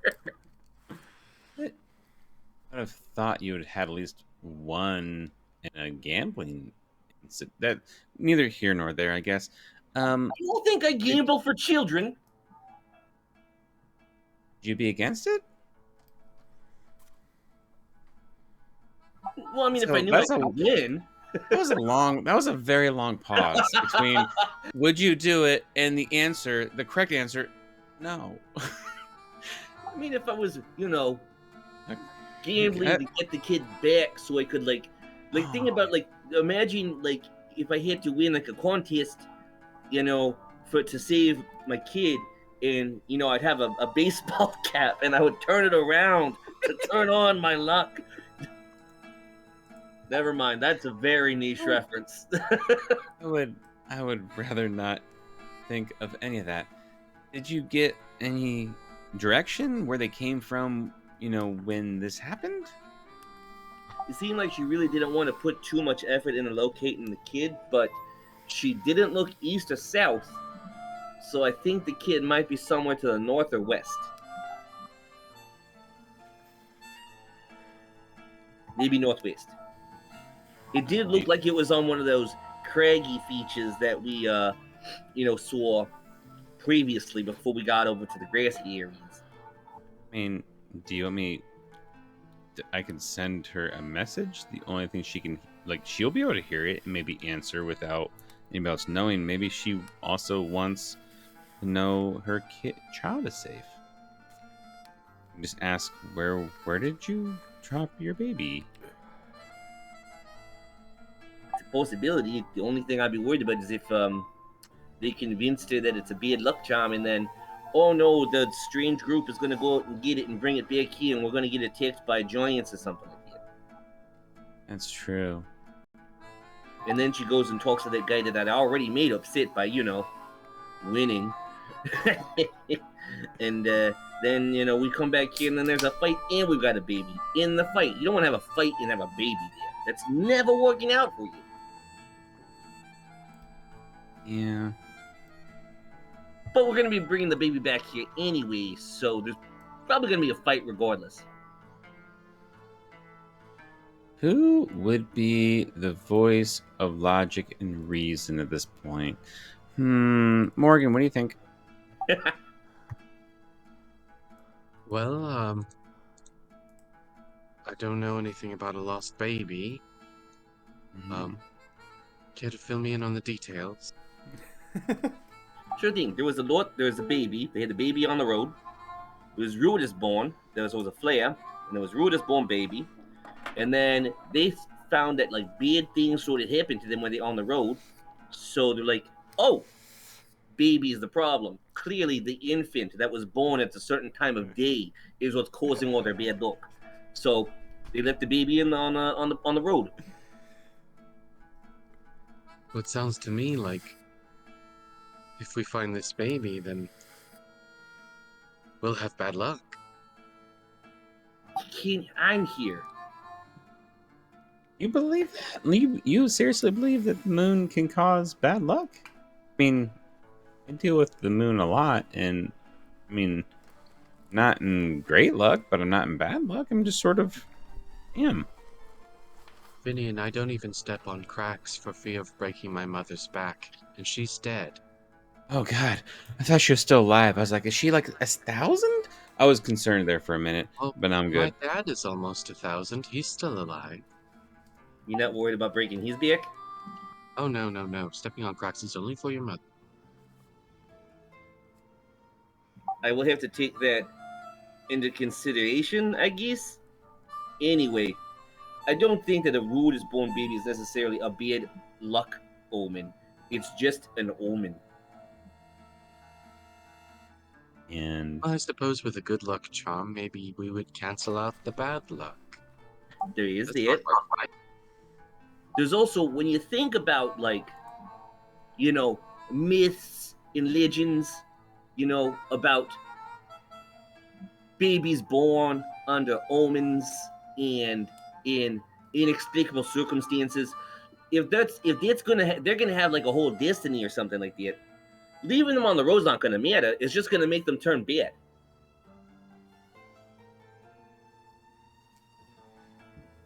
No one comes off of living on the road as an infant like great. Drive a hard bargain there.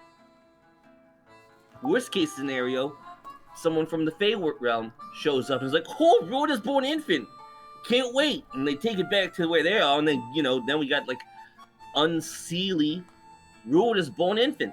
Who knows what that does? I don't know. At this point, it looks like Finian is washing his hands, and you see him, his fingers up toward where the lady went, the blonde lady went. Looking at him, okay. Hey, where want to check on your child, Ruidisborn child? Won't maybe not bring him back here, but where'd you leave him? So you cast what's the distance on message? 160. Oh yeah, so you'd be able to like find a way in distance points. Yeah, I mean, I would have make sure I was in. I mean, make sure it's 160, awesome. 120. So, yeah, I'm sorry, 120. I would have made sure I was in eye shot of her, like at least made not eye contact, but like eye shot, and then cast the spell. Awesome. Cool, So we're doing this. You see, she's like in the middle of like, and you kind of look over and like you see her and like the one guy are like, not really in a discussion, more of like being talked to, like as they're like, setting up camp, that same body language, and then you point and from a distance cast your message spell, and your voice pops up in your head saying those words. And she red. Shrieks, ah! And then drops her stuff and looks around, and like you hear both yelling back across the campsite and back in your head. Take him and be gone, demons! Leave us alone! Alright, so good news, bad news. She heard it. That was the good news. Bad news is she thinks it's a demon, and yeah, and you see, all look over and see them like looking around and like all like on like defensive posture, and she's just like on the ground weeping right now. Look inconspicuous, quickly. Look the other direction. I'm a satyr. How am I supposed to? You know what? And it didn't go. I mean, I thought she would maybe be like, oh, okay, cool. No, that didn't turn out the way I thought it was. So, okay, what was the direction you wanted to go at there? Northwest. Okay, let's head that way. Yeah, I'm gonna control flames to kind of drop the I'm gonna make the bonfire a little darker using my control flames cantrip. Awesome. So you guys just all go ahead and slip on out as is. I'll cast mage armor. Good call. Good. Hell yeah. Yeah. Yeah. Right. I was deciding if I was going to say something too. I will. Do we tell the other party? I will cast another sending. Trying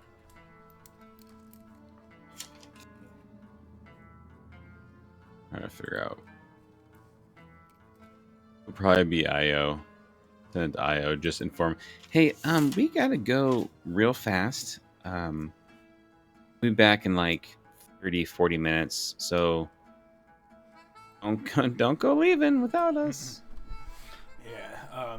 You see her like as you look over at the group, like they're also like in conversation, looking. And as you all like started gathering, you actually all know you notice Dermot look over like in your guys' direction as like you all begin like moving kind of as that group, like as you're sending that message.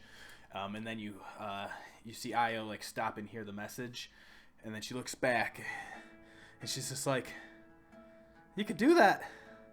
That's a little weird, unsettling. You should give someone warning before you do that. Anyway, what are you doing?" And then it cuts off. Oh, damn it. Then again. Yeah, I forget to warn people, but warning them like, hey, I'm going to about cast a spell, cast a message in your head, and then you do it kind of, and then it cuts off, and then resend it again. Yep. I'm like, anyway, we have to go look for something someone lost. We'll be back in a little bit. We're not back in the morning. Give us like 20 minutes before you leave. Don't just leave. If we're not back in 30 minutes, wait longer. And you hear a response back. He's just like, mouthful. Someone missing. You're leaving. And then you see she grabs Dharma. And she's like, why don't you just walk over and grab us, you git? And then she picks him up and just like starts like walking over to both of you with and everyone else in the team starts. Yeah, a whole grand is 30 feet away. And I walk back over. I'm like, I was trying to avoid like a bunch of people moving at once and sort of just like being a little more sly about this than people converging.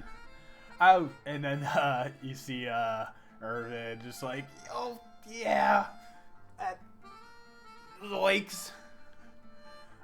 What do you guys want? What's going on? What are we doing, Io? And see that Io walks over. She's just like, so what's all this talk about someone missing? I mean, you want to tell them, or it's more like they. Long story short, there's a child out there that they left, and that's pretty crappy. And I think you made it very clear the other day about your feelings about helping people. But you know what? There comes a time where you have to go find a child. But who left? What? And then Gelsariad's like, who are you talking about? What? The people that are in that caravan over there. And yeah, as you point the finger, they look over, and you see Irvin. He's like, his eyes have been kind of like avoiding even like passive perception. You see to pick up on, and you see he's like kind of like gulps and sighs. And he's just like,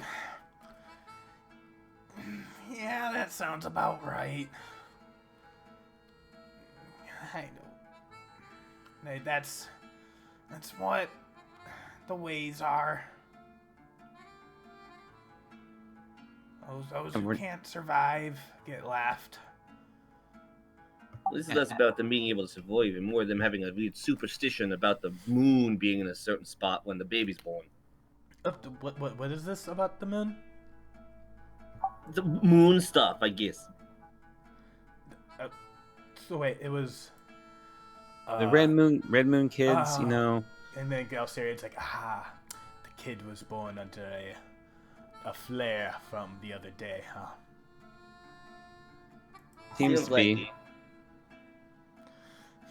And then he kind of gives that like sigh of like, there have been the superstitions. They are older than the calamity, even, as far as my research has determined. And at this point, you all notice Maggie kind of come walking back up, but Dermot is just going to kind of sit in silent and just like, you say they left the kid? Yeah. Where? I'm trying to work that out now. They're not telling us. Have a generalized what did you half direction, sort of. Any landmarks? Near one of them big kind of web-worked cracks that was in the road. But webs? Like a web-worked crack in the ground. Like fissures, like spider webs? Yeah, the fissures the fissures are spider webbing out. Oh god! And then you see he like audibly like gulps. It's just like his eyes go wide. What? It has been a while, so this is going to be free without rolls. He mentioned to y'all he had dreams of a cave at the center of a fissure of like a spider web of fissures spreading out. Ah, right. I'm just like, it's been like a month since we played, so I'm like, let's roll some dice to determine what your characters heard 3 days ago. Well, what do you see about following your dreams then, eh? How far was? Do you know how far that was? Like from here? It's just been a vision. Did they tell you? Yeah, well, kinda. Don't worry about that so much. Point is, I have that information. Make a deception check.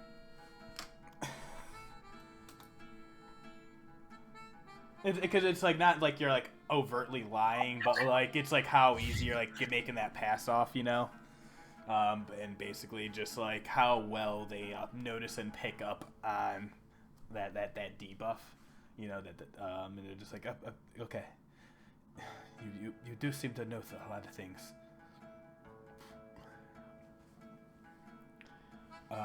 But what did you? Okay. I'm a really insightful kind of guy. Yeah, and then at this point, Maggie walks up and she's just like, "You all know, you all look weird just standing around." I was trying to avoid that with some. It's a long conversation. Now we look more conspicuous than ever. So you guys don't have to follow, but we're gonna go somewhere that way. And he points like north. Was it like north? Northwest, yeah. northwest, west-ish. We're heading that way. I don't know exactly how far, but I think we have a generalized area. If you guys want to get some rest, go ahead. Meet it back up in the morning, probably. You can come with. Might be heading to those caves they were talking about. Yeah, you see, like, Maggie's looking around, just very confused.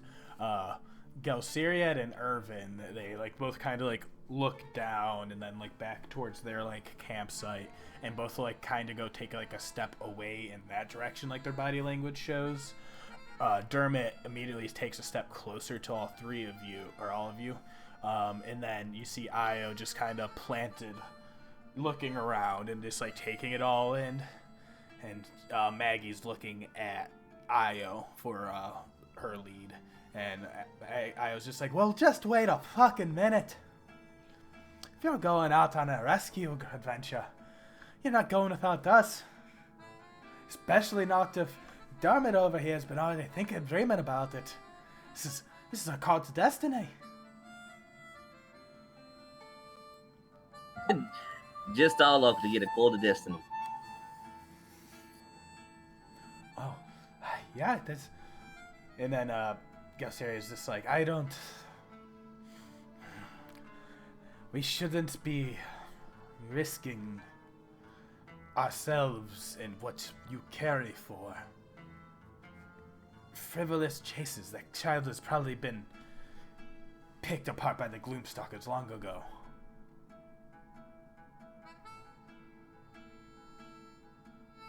Perhaps it will become the leader of the Moorbounders. Hey. Who knows? And, I was just like, you can be all mopey and pissy and a downer about it. But when that vision called to us, we're here to be heroes.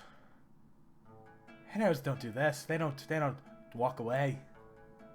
They go towards it. Y'all lead the way. We got your back. All right. Heroes then. Time to be a hero, and I cast a locate object. Awesome. All right, so that lasts for an hour, and it is a That's 1,000 10 feet. minutes. 10 So, but it's up to 1,000 feet. So maybe we'll get outside of the camp area, and then I'll cast it so I can hunt around with a pain. Yeah, awesome. You all start heading out onto the road, and you start making haste. The nights, the sun is pretty much almost fully setting at this point. And while you all had a good respite of travel on your way in today, you all feel it's a pretty warm, much more humid air than you've been used to, especially the last few days, compared to that like cold, pushing air coming out of the north and east. And this is like coming up like out of like the south as you're all heading up. This like warm push of air, and you all see like it's hard to make out with like that setting sun, those like dark hue of colors bleeding into the dark purples and oranges and crimson red at that thin line of the horizon. But those like dark purple blotches remain and start to move in, coming from the south. As you all begin to make your way, who wants to helm this?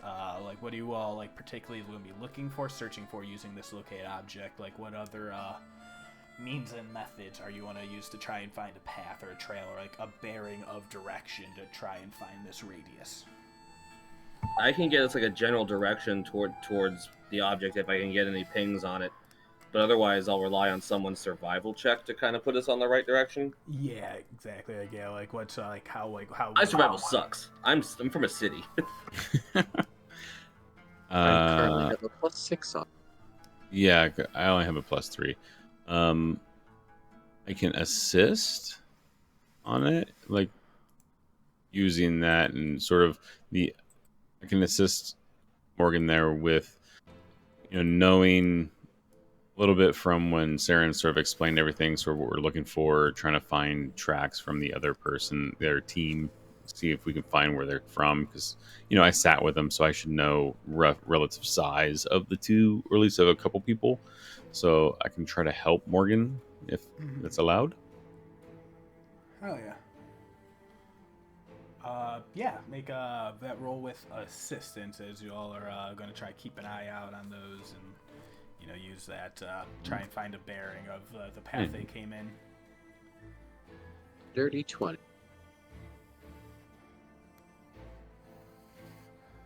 Hell yeah.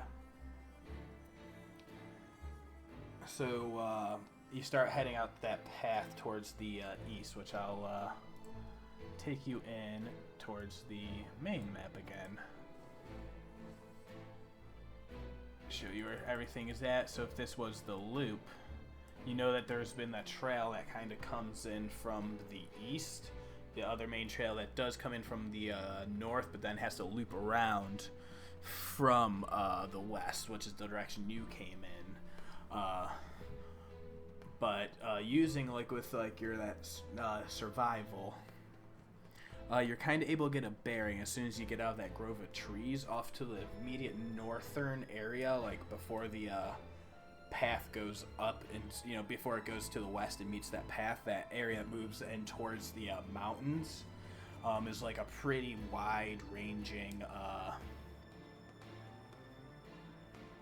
area, basically. Like, there's a lot of like breeding grounds and natural stuff, so you feel like that might have been the direction they came from if they were like out hunting or out roaming from. Like, it wouldn't have been a traditional road, just knowing from their lifestyle. So that's, I think you start trying to get a bearing. I'm looking north immediately, and at the 20 you can kind of pick up the remnants of like a handful of people passing in from that direction within the last day or so.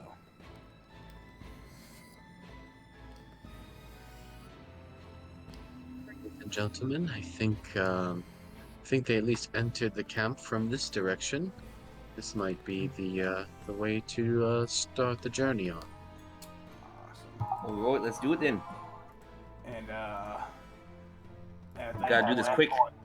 Yeah, with that survival, you also look to the sky as those clouds coming in from the south, pushing that warm, humid air, and they keep coming closer and closer, and almost at an alarming speed. Looks like a storm is brewing from the south. Please be careful. Slow us down at least. That might slow us down, so might have to get there quick and hopefully back, but that, who knows how far of a distance it is. 1,000 feet, maybe? that's when the wind begins to hit you guys, just pushing out ahead of it, and the light patter of rain starts to drop on you as the storm clouds pushing in front of it as you all start to head north, and you find that path. You're trying to now beat the path before it's washed away in this rain and this storm that has been coming up. So we'll need we'll try and do another set of checks in the fading light. If someone wants to try and do a perception.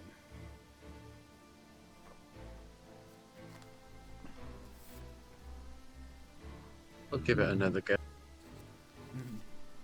Yeah, go ahead. 14. So you're starting to lose that path of the footsteps that you followed as they're starting to be washed away in that rain. So now you're just trying to go off the natural terrain of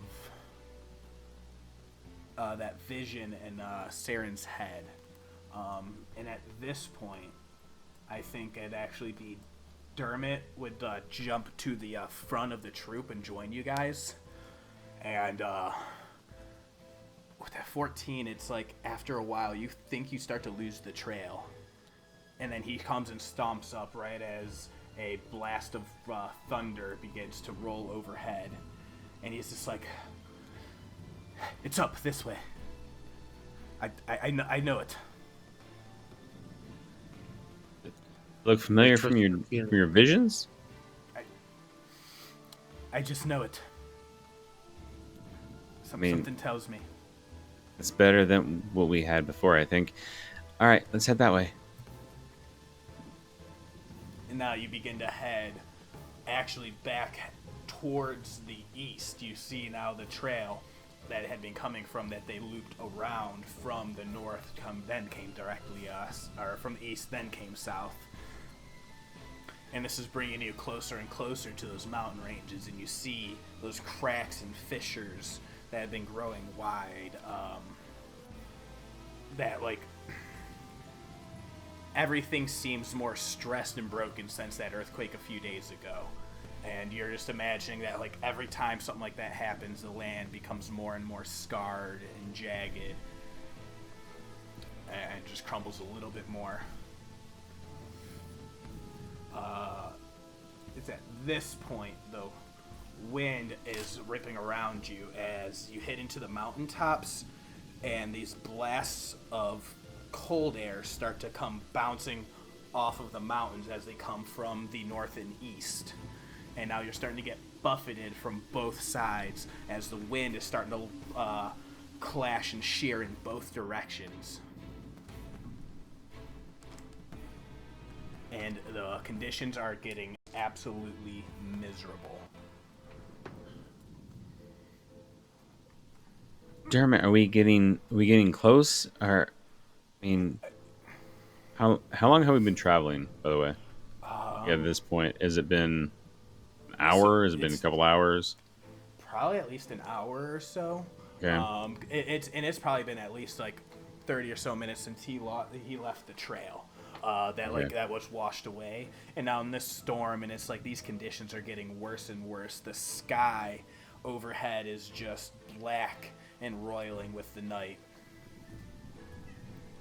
Are we getting close? Do you recognize any of this? Is there any way we can help you? Look for. And he like has that fierce determination looking forward. He's like, it's pulling me forward. I feel, right. I don't know how far.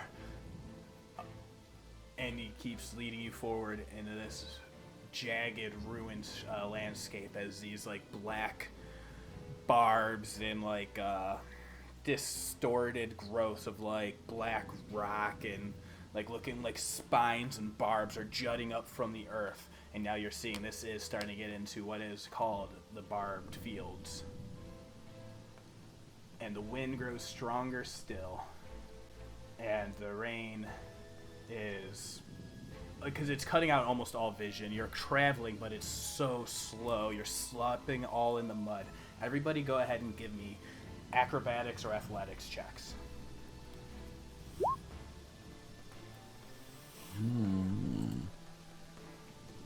Yep, that's about right. Awesome. And I will say it might just be because like Morgan, you might be picking up on that like zealot, like fervent pitch that has possessed Dermot in this moment, and like whatever that reason is, it's like you are able to keep up easily. Saeryn and Aljin, you both start to fall behind just a little bit. I keep trying to use my shape water cantrip to try to make things somewhat easier, and I just keep splashing Aljin. Yeah. Sorry there. Figured, you'd be fine with it, because, I mean, it's not the best, but, I did miss the water, so it's not helping. I would like to send my raven over to Aljin, and through my raven cast enhance ability, choosing dexterity. Ooh, okay, nice. Yeah, so you see it like go up, and it's just like you hear in his head, it's like, I got you, bro.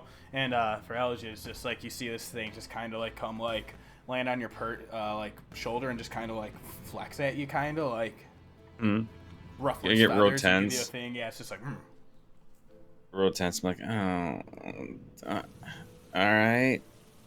No, I don't like this. Yeah, thank you. Cat's Grace, is that what you put on it? Yep. Okay. Advantage. Nice. Yeah, do you feel that magic as it just like kind of suffuses you, like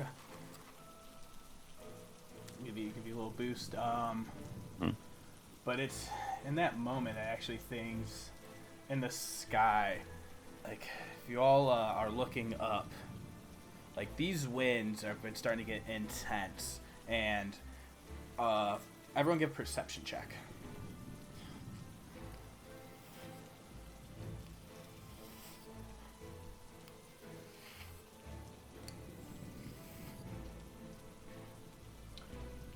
Alright. First it's dust and now it's water. God damn it. It's even worse than the dust because it's just making everything sag and weigh you down.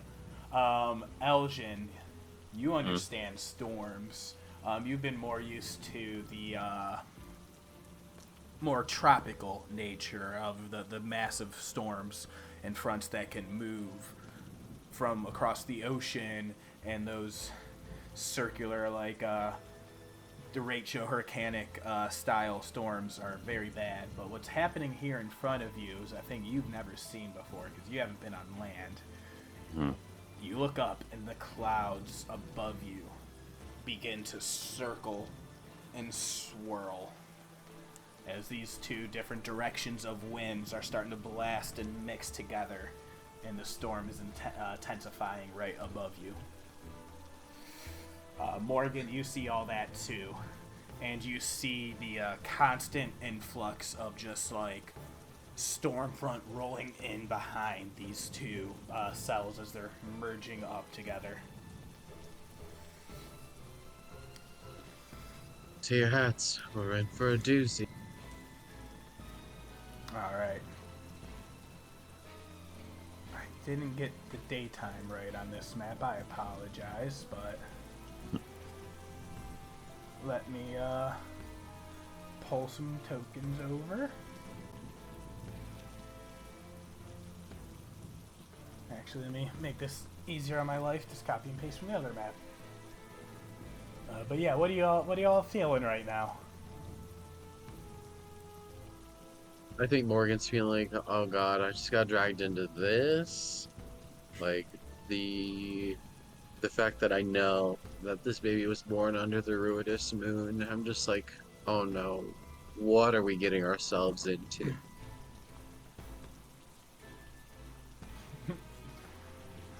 Aljin has like a little more renewed faith in this mismatched party that of his friends and these other people, because he was fully expecting the other party to be like, no, that's not going to happen. So right now he's sort of a little excited, that they're back. He feels like a hero, like almost like a hero again. Like he's almost back to the feeling of he'll be helping. Yeah, it's like he's excited. He's very excited, and the storm's coming in. The elements coming in. He's a little invigorated at this point. Oh yeah, because it's like you guys are all soaked to the bones. It was like even heading out. I'll say you guys after a point like you realize the horses weren't able to come when you first started heading out off the path, so they you don't have them with you at the moment. You guys kind of headed out with the other party following you. And you guys got the stuff. You see everything. Yeah, I see the obsidian cracks and everything.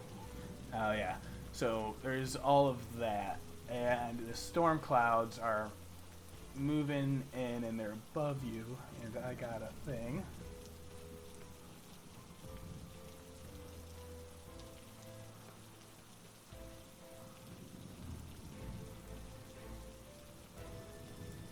Saeryn's just thinking, if I knew it was going to rain this bad, I should have just tried contacting someone from the Fey Realm to pick the damn thing up. Yeah. So if you guys look in the top right of the map.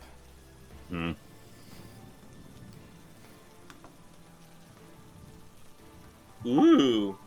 Yeah. You see the swirling storm clouds, and you just get all blasted by a wave of wind, stronger than any of you have ever felt, probably except for Aljin, honestly.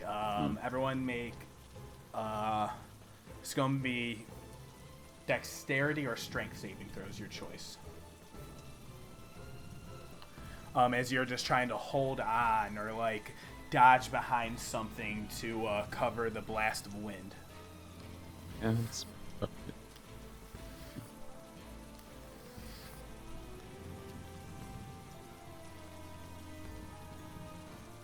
Alright. Maggie. Io. Hermit. Isaiah. Alright. you roll for Ludo. Yeah, if someone's able to pull up his I already have it up. Cool, yeah. Thank you. Okay, I'm just rolling trash. Just a couple fives. So I think what it is Saeryn, you jump basically behind Maggie as this blast of wind starts to hit you, and you like just manage to put yourself on the other side. Everyone else, you all get basically knocked over and pushed prone from the force of this wind as it is pulling you in towards this swirling mass ahead of you. And as that happens,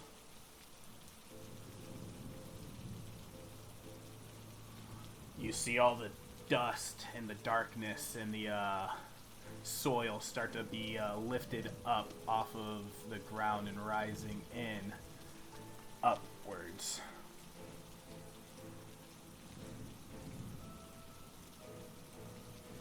And join into that growing storm cloud.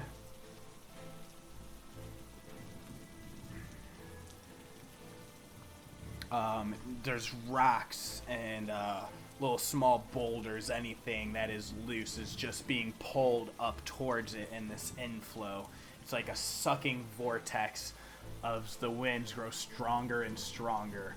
And as these little layers of dust rising up like tendrils meet into that spinning cloud top, it begins to drop down.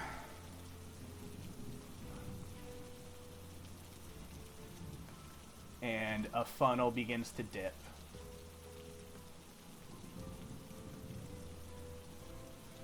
And I'll need everyone to roll initiative. Oh no. Can I get a raven token as well? Oh, yes. Just like a super generic token is fine. Alright. What is with all the fives? Oh, yeah, let me pull up my turn order. There it Oh, is. sorry. Oh no, you actually are on there. Oh, cool. All right, I think I can click Ludo. I can click Ludo. I can roll his initiative. What is with all the 5s? That's 4 5s in a row. That's amazing. You need new dice now. I don't think it should be possible. I need to maybe just reload character sheets. Reload. Refresh. Yeah, I just refreshed. Yeah, let's see if I can roll something besides a 5. Alright, awesome. I'm just going to use Io for their team initiative. Basically, she's just going to be corralling everybody. Because I don't want to slow that down for 5 other turns, you know? Mm. Awesome, so she's in there. Alright, so we are in it. I think the music can get a little bit more dark and epic here. As it get dark. And switch Ludo and because they both have the same decks, but they both actually Aljin has a higher dex, a 1. Oh wait, for who is it? Aljin and Ludo, just swap them because Aljin has a higher dex by 1. Gotcha.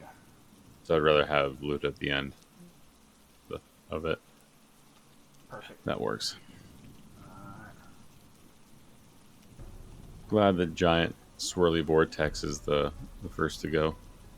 All right. At least we'll know what it does.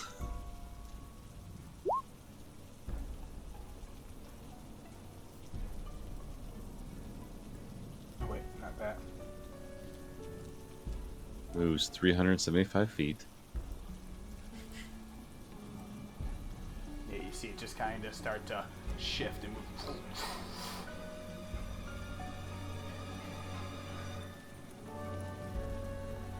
Alright, Saeryn, you're up. Saren's looking at this big swirly rain thingy. Before a second, on this turn with all the rocks, I need everyone to make a dexterity, or this is a strength saving throw. Strength save.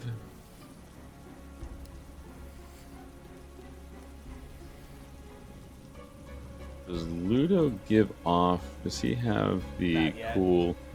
Damn it. Alright, everyone, but somehow Morgan's the only one that doesn't get knocked down.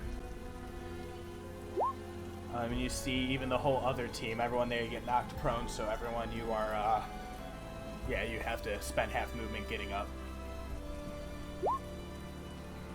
Everyone except Morgan. Yes, so that's already down, then you got knocked down again. Alright, Saeryn, you're up. Saren's gonna stand up, use half his movement to stand back up. Saren's not entirely sure how a tornado works. This is his first time. But he also doesn't have a whole lot of options. But I think what he's mostly interested in is making sure that because they're looking for a kid around here, right? Yeah. Does this appear anything like the kind of setting I got from the Detect Thoughts? Yeah, make a perception.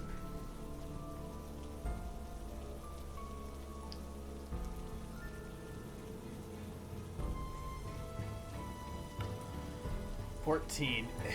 It is pretty similar, actually. Like these fissures that spread out in directions, and you see more kind of cracking off in the distance off screen. And you're like, it kind of looks spiderwebbish.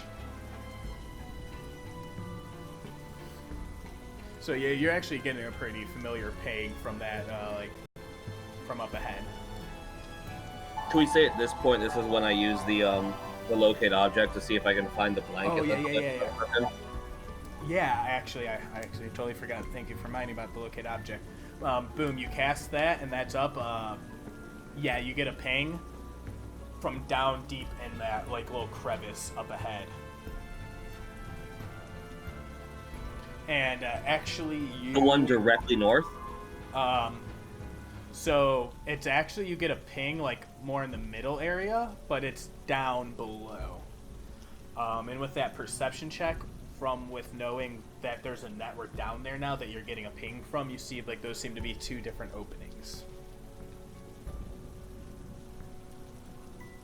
But the feeling you're getting is actually going to be more north, middle, between both.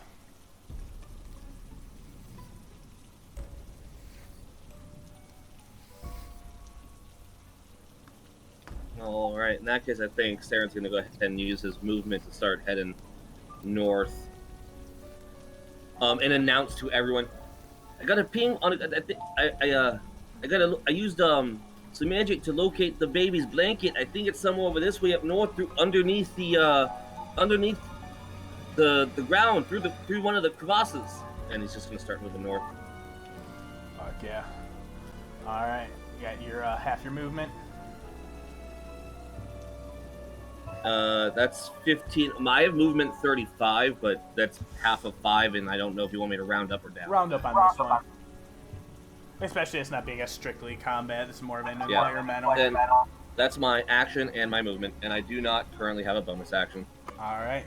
I'll bring it up to Io and the rest of the team, and she's just like, I hear that! And without missing a beat, Dermot actually go ahead and we'll take a full dash.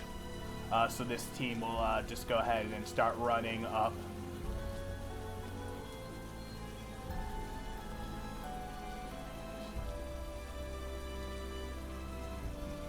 And you see Maggie just kind of jump and leap over. I'm pretty sure she has 40.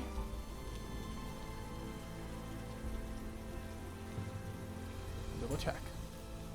Nope, she's just 30, so she's back here with Dermot. But yeah, they're all basically gonna run up there. And those like, okay, we'll start running up to the left. As Galsariad comes and runs up next to you, he stops and takes a pause. And he's gonna cast Fortune's Favor on you. Hell yeah. What does that do? Let's find out. I just can't remember the exact wording. Impart select a one-or-one creature, so when the illusion creature makes an attack roll, ability check, or saving throw for a spell ends its duration of an hour, you can dismiss the spell on itself, so you can end it and roll an additional d20, and then choose which of the d20s to use. So basically an additional portent. I need that one. He gave it to you. Did he? Oh, I bet it's in my book and not on. I just don't have it prepared. He'll say, I've noticed you might need a little bit extra luck today. Be safe. And then he'll, so that was just, so his movement leaves him 30 shy of everyone else. And Irvin's just like, this is fucking stupid, man. Why are we out here? Zoinks. 5, 10, 15, 25, 30. Alright, he's gonna hide behind Maggie, and then we'll go to Morgen.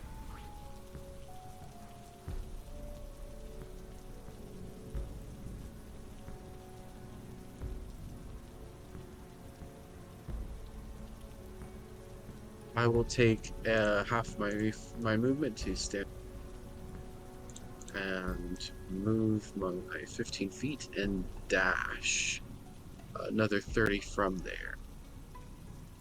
Oh. Nice.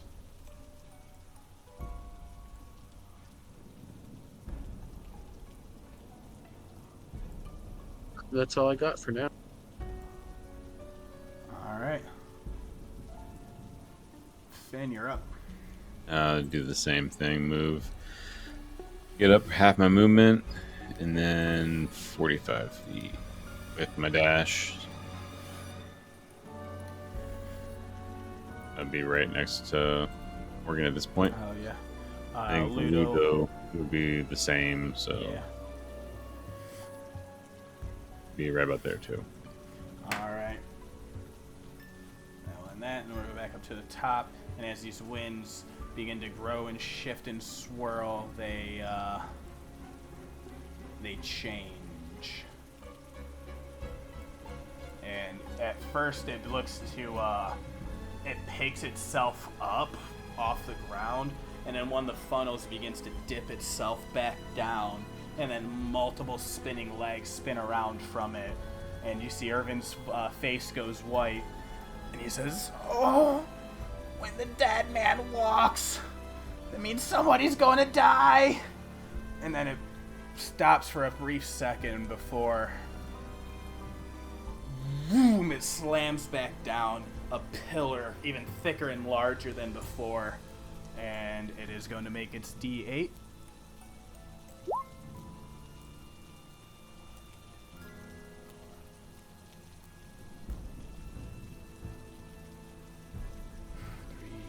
Yep. And it moves downwards.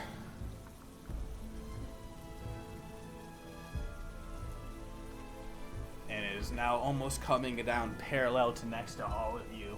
And all of these other loose rocks and boulders in this area all start to whip up, and the flying debris is being pulled into this whirling vortex. Everyone make dexterity saving throws to dodge all of these loose rocks and debris.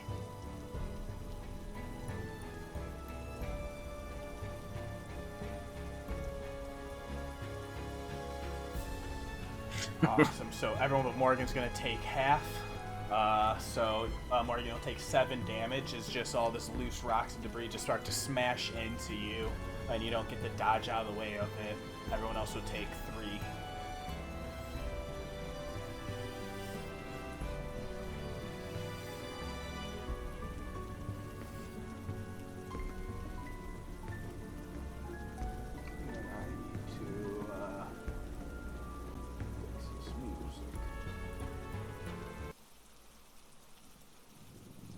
Alone with the silence for a second before the roar hits back in, and it is blinding. It is like hard to see anywhere in front of you. Everything is almost pitch black except this immediate area with the flashes of lightning that keep illuminating everything, and it is awful.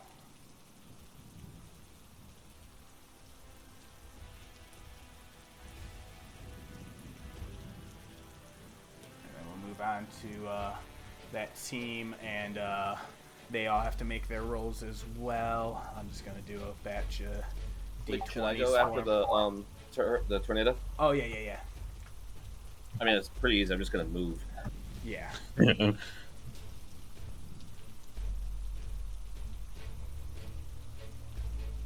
I'm really wondering if I should try actually fire bolting the hurricane, but it's the most American thing I think I've ever said. I've been thinking the same thing of what to try something on it to see what happens. That reminds me.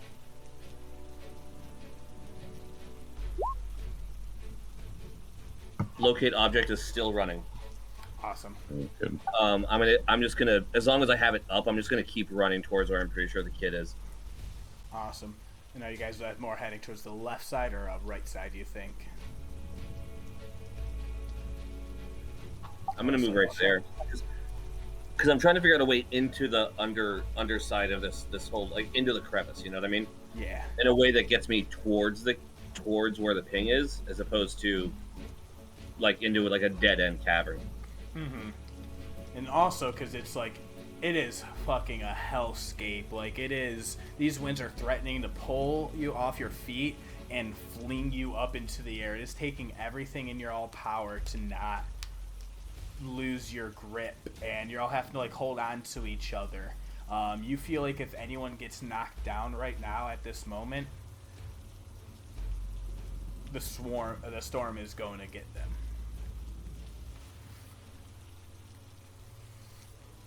And we'll run that team. We're just gonna run this as a straight D20, or well, they're just actually making the moves. They're not doing anything yet for rolls. They had to make their dexterity for the damage. Awesome, yes, they all took half damage from that. Tracking that.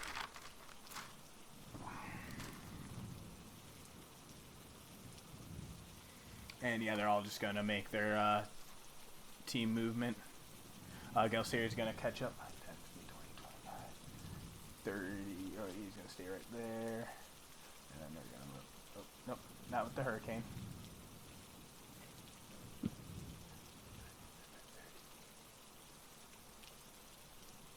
And then, yeah, you see these ones are trying to stay like on this like outside of the bluff to try and protect themselves from it. You know, get a little bit of like elevation between them and the storm. But you see Galceria, that stopping kind of leaves him right in the middle of it. And we'll move on to Morgen. Okay.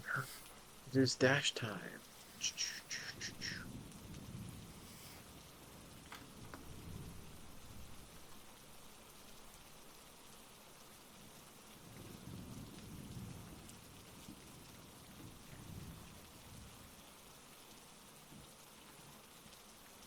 And there we have it.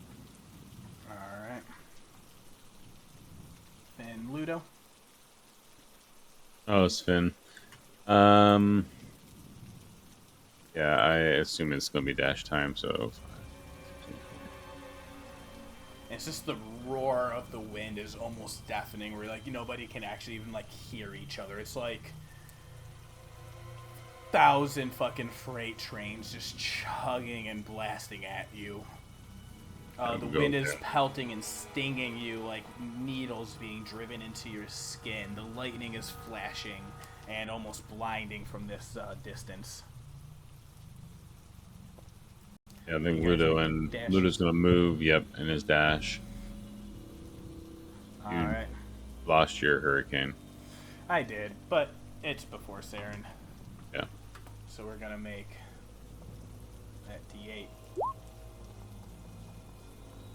1, 2, 3, 4, 5, 6, 7. 5, 10, 15, 20, 25, 35. Oh, jeepers. Close. It starts heading towards all of you. And it is picking up speed, and it is gathering strength, and it almost has Galceria swallowed at the base. Everyone needs to make Constitution saving throws to just try and hold yourself fortitude, like it's just maintaining composure and your bearings at this point.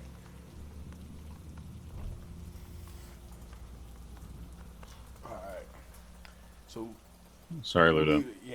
Ludo begins to slip and falter. He's not knocked immediately prone, but he is in the frightened condition, which for this will make all of his next rolls at disadvantage. As he is on the sheer like starting to panic because it's like beyond wisdom at this point. It's like that primal body functions that are just like overwhelmed. Like almost like frozen in fear, basically.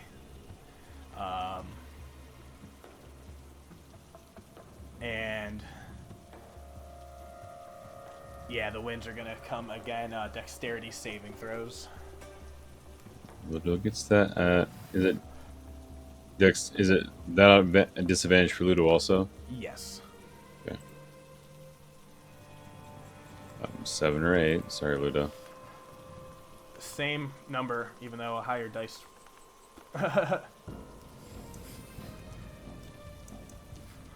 Alright, Aljin saves, Morgen saves, Ludo fails. Was the 8 Saeryn, so Saeryn fails, so 7 damage fail, another half on the thing.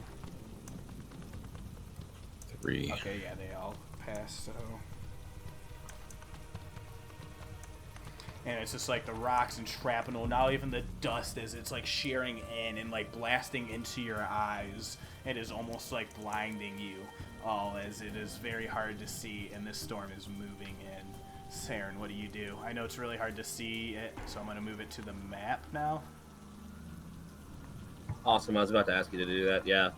And yeah. So imagine that just going up into the sky, but it's like... It's really fucking close.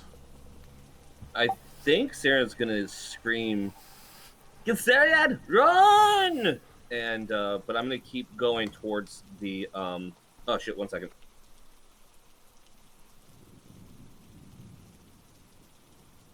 still have locate object. Nice.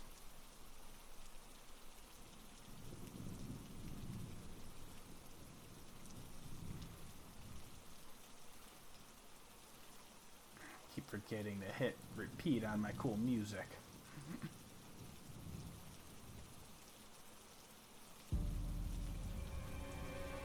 Yeah, this is pretty spooky. And Saeryn basically just takes off running towards the ping. Awesome. Like, is this way? Awesome. So as you're getting up closer, you see there's a split in the ground. There's this left fissure ahead of you. On the other side, there's this right. And then there's one a little bit closer, obscured by the thing right now. But there's another smaller mid crevice. You feel like it's like only one person can probably fit in at a time. But that is like a middle, like it lines up more. I'll point at it so that everyone else can see it as well. Alright, it's like you have to like yell over the roar of the wind. Yeah, that's fine. I'm a loud boy. Yeah. You all hear, over, Kanan, a middle.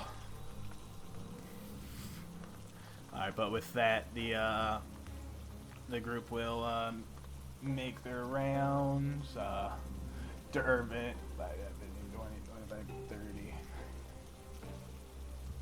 30, and you just point out that middle. He goes and then starts to dive directly for that. Oh, he'll fit in there great too. Yeah. Yeah, that's he sees that. Maggie will 5, 10, 20, 30, and then she'll run over and be like, I don't know. Syriad and Irvin.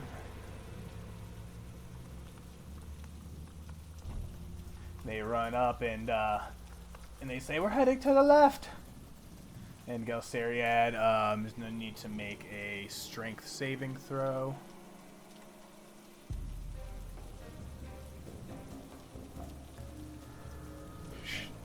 Didn't think he was going to let himself get caught in this. What do you got?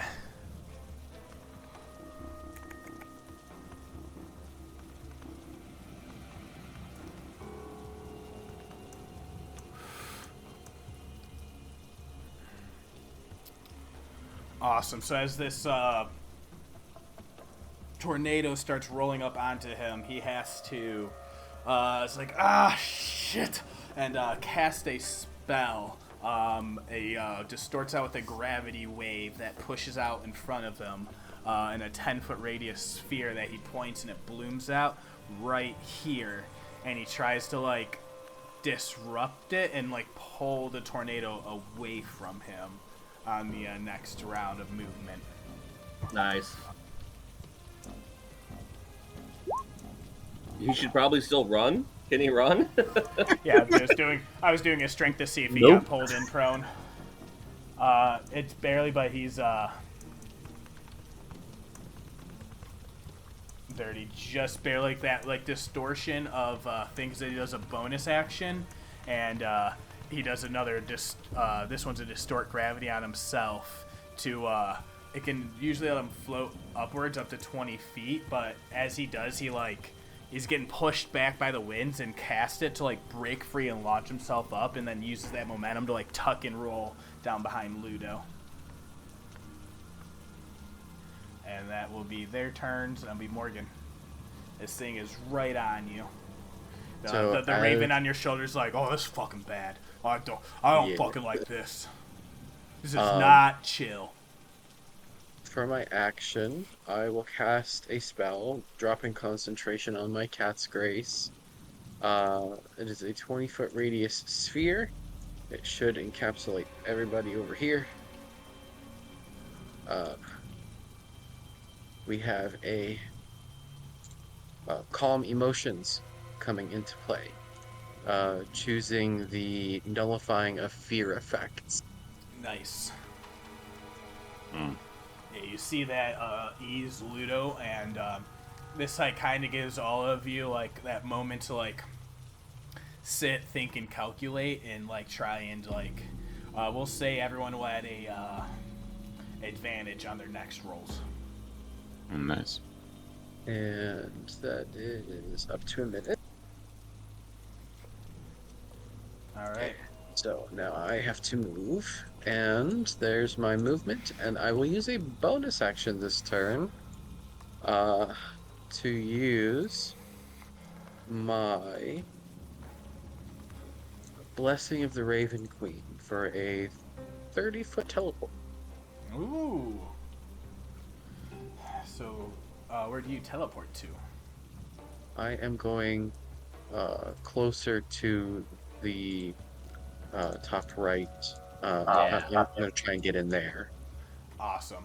Yeah, and you all see is like they watch you as Morgan. They run up and like you're starting to get pulled back by that wind, like almost just out of that range of it, like really grabbing you.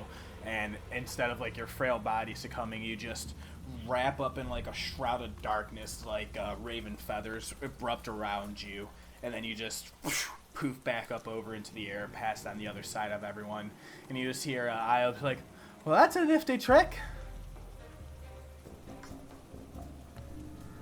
I just kind of give her like a quick little wink, and if she can even see it in this condition. Yeah, it is rough and hard vision. I know this map looks pretty bright and stuff, but you know, imagine not that. You know, rain, lightning, just awful. Like, I got some videos I can send you. I've been watching a lot of stuff about tornadoes lately. No reason. For reasons you don't need to know why. One, they're fascinating. Two, but yeah, it's awful.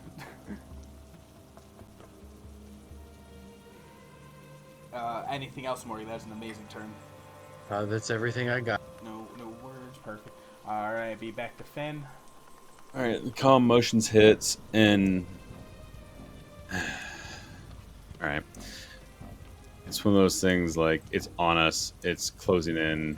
I have friends here, and it's going to be like these things where the power just crackles, and it seems more odd than normal as he can cast a spell just because I have nothing else better to do at this point other than run, and I don't feel like that's going to happen. Yeah. And so you've seen the spell. Everybody's seen the one spell, like the two spells he can cast, like in like dire circumstances, and this is one of them. And his hands up, and he's like pulling in the energy from the storm, and he lets out this large thunder crack. So I'm essentially using Rhyme's Binding Ice, but I'm transforming it into a thunder wave, like a thunder crack at it. Okay. Just trying to disperse a little bit of it, to stall it out for at least a second, at least for us enough to stall it to get away from it. So, I mean, I don't know if it's a creature. I'm just grasping at straws at this point to try to get my friends out. So, nice. It's a con save. Has to be. It says creature, but not knowing if it's a creature or not, I'm just shooting a wave of energy at it. So you're gonna try and use it's like your pure force of pure, energy at this point. Go ahead, because especially only because of your specific background, and this is going to be because of your pure force of charisma and will as a sorcerer. Will be a spell attack modifier. Okay. What it's going to be is like imagine it as if like a challenge of like a like a counter spell, a dispel magic, so just that type of beast. So we'll be adding in, I believe it's 10 plus whatever your bonus is. Or, so the spell attack modifier, or you just want the spell modifier? Just spell modifier, not a proficiency. Okay. So just the plus spell modifier is +5, unless you're considering an attack. So let me see what that'll be. Let me see what my modifiers be. So it would be a D20 +5 for my modifier. Yeah, roll that. Here's a D20 +5, so 17. Awesome. And that. As I cast that, since I cast a spell, I can move 10 feet at that point. So it'd be like I have 10, and then using my movement 5, 10, 15, 20, 25, 30, just get back up here, but sort of just using the kind of propelling myself back with a thunder and then going back to hit the ground and then run back. calling out, "Come on, Ludo, let's go!" Yeah, you all see actually coming from where Finn just was. Where were you just at? It was right to the northeast of Ludo. And you all see that crack of lightning just burst out and shoot in, and it tries to start to disrupt that swirling tornado. And 1, 2, 3, 4, 5. Okay, yeah, okay. There is you seem to have had some effect on this tornado. You notice like that blast of arcane force with that distort gravity.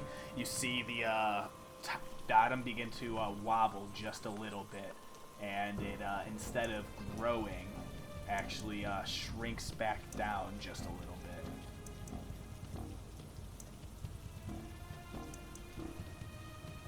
And let's do this one.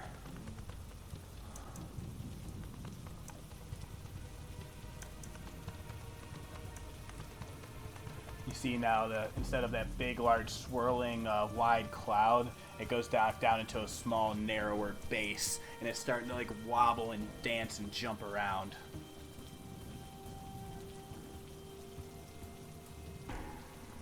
And I'm just looking for excuses to use all my cool stuff. Yeah, absolutely. All right. Anything else? That is everything for him. Ludo is, and know how he is. He will 5 grab. I don't remember his name. That's Gazariad. He's going to grab Gazariad. He's going to move 5 feet up, Gazariad, and move. Then his 30 feet of movement is what he has. I don't remember. I think I look. 30 feet's pretty standard. Yeah. 30 feet of movement, so he has half. Now he has 30 feet of movement. He's going to grab Gazariad and sort of haul him up, just due north, like.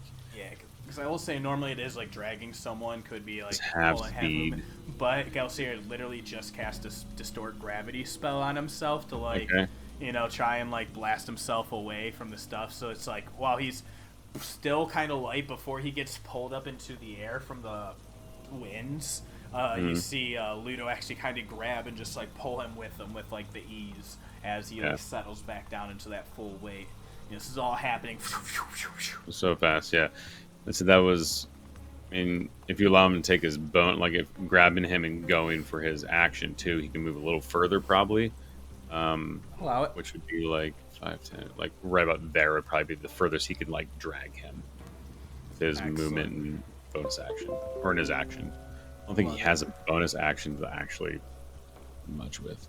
Oh yeah. All right, and then with that, we'll go back to the top of the round. What's happening here is that distorted gravity, and then that like concussive blast of thunder, specifically that you launched out with, kind of sets that thing on an off-tilt wobble. So instead, it's going to go 1, 2, 3, 4. Yeah.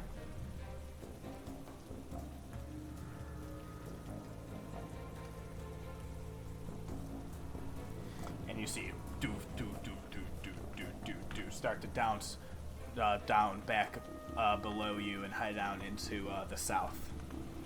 And it's when it starts to begin to pick back up a little bit more speed and size after it wobbles off.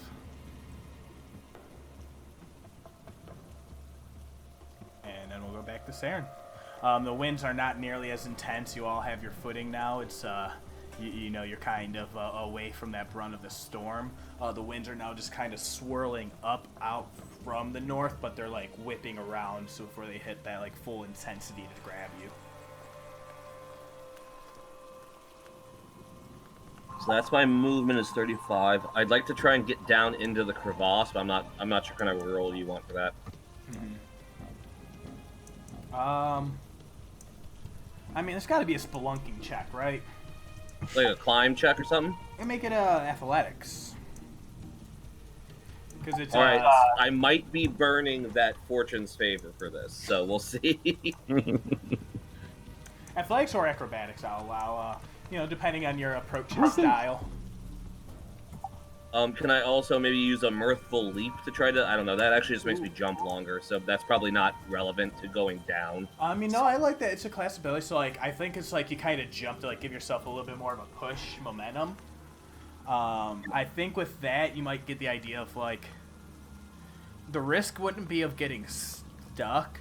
It's just if it ends up being a little too tight and narrow, if you do that jump, that momentum, it might just hurt a little bit, but you can still probably get through. All right, let's try acrobatics, and we'll see if we need to burn the fortune's favor. All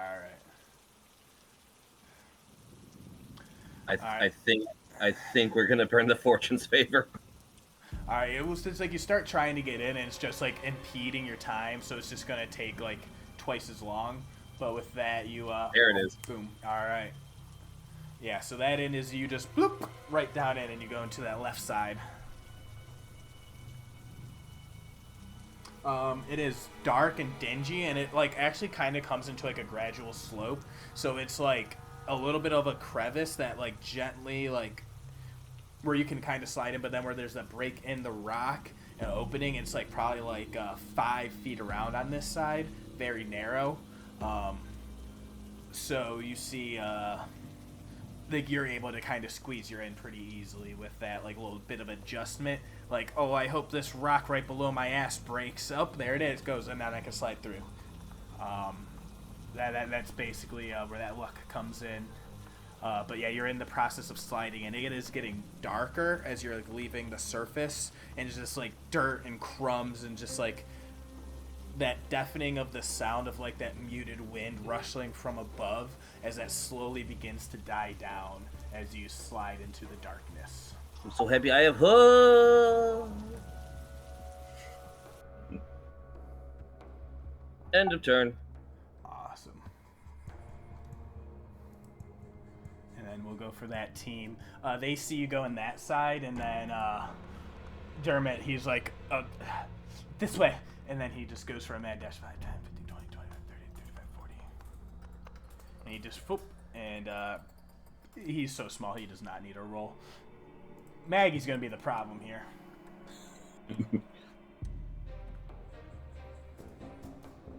So she's just going to use, I think, an athletics check to try and just, smash her way in. Just kind of, jump in, with her full weight to try and just, crush down on a weak open spot, using that full momentum.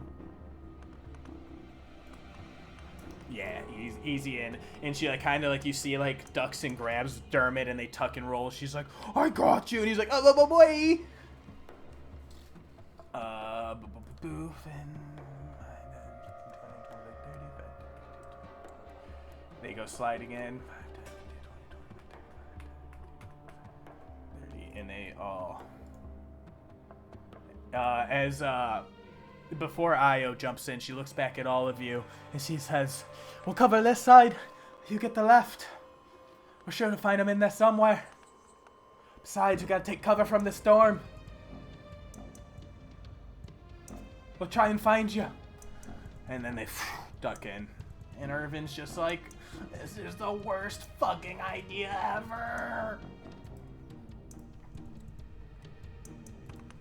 And Gelsariad's just wait for me. He's gonna go ahead and take a little jump leap off of this. Is gonna be a quick acrobatics. Awesome. Yeah, he does a little spring leap, and actually you see he has a little bit of that lightness still that lands gracefully. 30. Oh yeah, he probably should have cast Long Strider a while ago. Oh well. Sort of, wizards conserving spell spots. But you see he's just outside, and he looks over towards Ludo's before they slide in, and then over to Morgen, and he's just keep him safe. I just give him a little, we'll see you on the other side. Alright, and you slide in. and we'll say as everyone just finish up with that round. I just run in. Yeah, so you all basically be able to do another round before the tornado has a chance to re-strengthen or come back in the way you feel you're pretty well avoided that threat.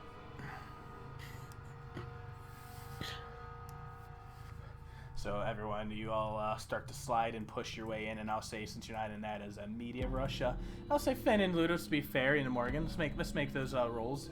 See if you're able to get in first try, if you have to take, it's not, you're not failing to get in, it's just, Yeah, it's time. How much is it going to suck? It's athletics or acrobatics? Acrobatics. All right, let's see how Finn does. Go to more a 9. It's going to take a minute. And then I think Ludo would probably take strength, take athletics on that one. And to trying to work each other. Like, come on, no, you trying to get at the same time. Not quite. Okay. Yeah, Ludo has to kind of like try and shove you down through, and then and then he has to like take his like spear off his back. That's what's been like holding him up and like squeezing him. And he's finally lets out like the first words. It's like ow, and then y'all get in.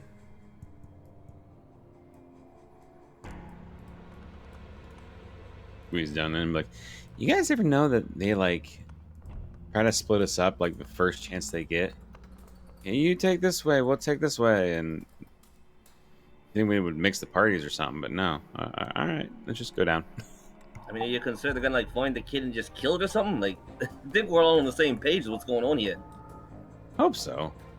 A couple of them seem a little weird about it, but yeah, well, hopefully one of us will find them. Yeah, but Maggie's with Io, and Io's into saving kids. And Maggie, if someone else is like, no, we're gonna mess with Io, I'm pretty sure Maggie's just gonna like. That's true. I think they're all pretty on board with what Ido says. Yeah. All right, everyone. What's your dark visions? 60 across the board? I don't have any. Saeryn does not have any. Okay. I have a torch. You have a torch? Yeah, it's in my pack. All right. That is 10 and 10. Let me double check that I believe that's correct.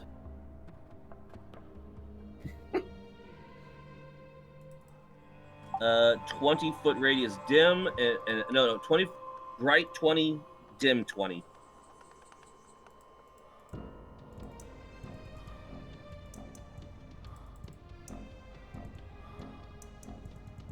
Pull.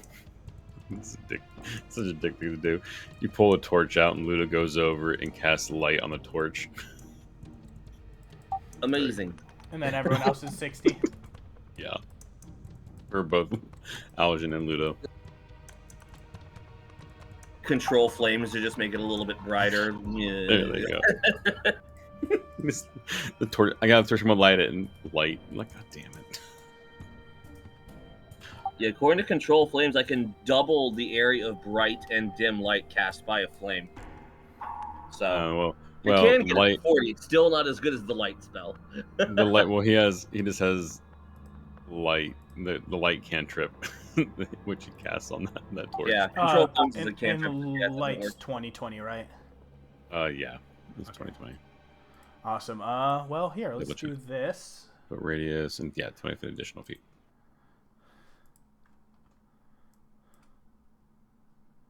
Oh gosh, somewhere else. Yeah, I see. Probably see. I'm gonna guess 60 feet. Yep. That's about 60 feet. Love it. You see, it's a dark, dingy cave. As this spot, like, you dig deeper and deeper into the earth, and finally it begins to like flatten out, and it becomes like a hard, packed earth of like almost. It doesn't even seem natural anymore down this deep, with like how hard this earth is. And then you're looking around, and it's like a nice like 20-foot wide path. This cavern that you now find yourself in, the ceilings go probably about like 30 feet up above you, and then certain parts it goes up higher, and then it gets lost into the darkness beyond your vision. Because of the torchlight, you guys actually can see color with your vision. Anything out past the range of that flame light will become shades of gray dark vision, I believe, for everybody. If we're technically like out of initiative, at least enough time for me to cast an action cantrip, I will double the bright and dimness of my torch, which is a control flames aspect. So awesome. Instead of being 20/20, it's 40/40. Awesome. And that lasts for an hour without concentration. Nice. Does that look about right? 40 and then 40? On your thing? Yeah. Cool. Yep. Looks good. Awesome.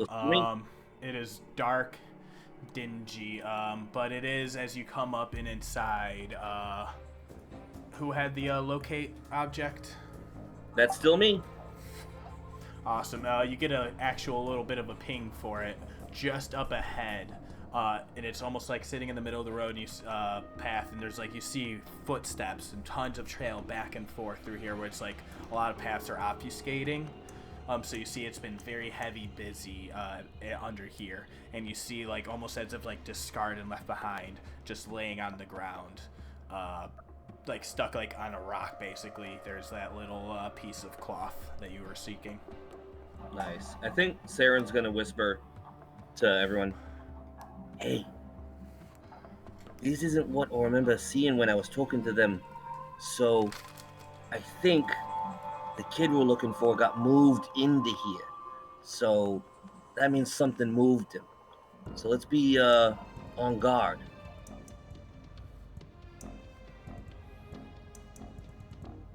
Motion goes behind Ludo. I think we're gonna put the big shield man in front. Sort of be like, all right, you go up here, Ludo, and like Motion's behind him at least, just sort of like, all right, let's go. Awesome. Yeah, you all peer ahead into the darkness, strain your eyes, listen out as best you can. You steel your nerves and your resolve. And you came here for a purpose. This land is awful. Like Irvin said, it is trying to kill you, in his words. And it's a place that leaves no corridor and no room for mercy. But here you all are, trying to remain as human as possible. And I think with that, we'll end the session. Woo! Nice. Was a lot. We are halfway.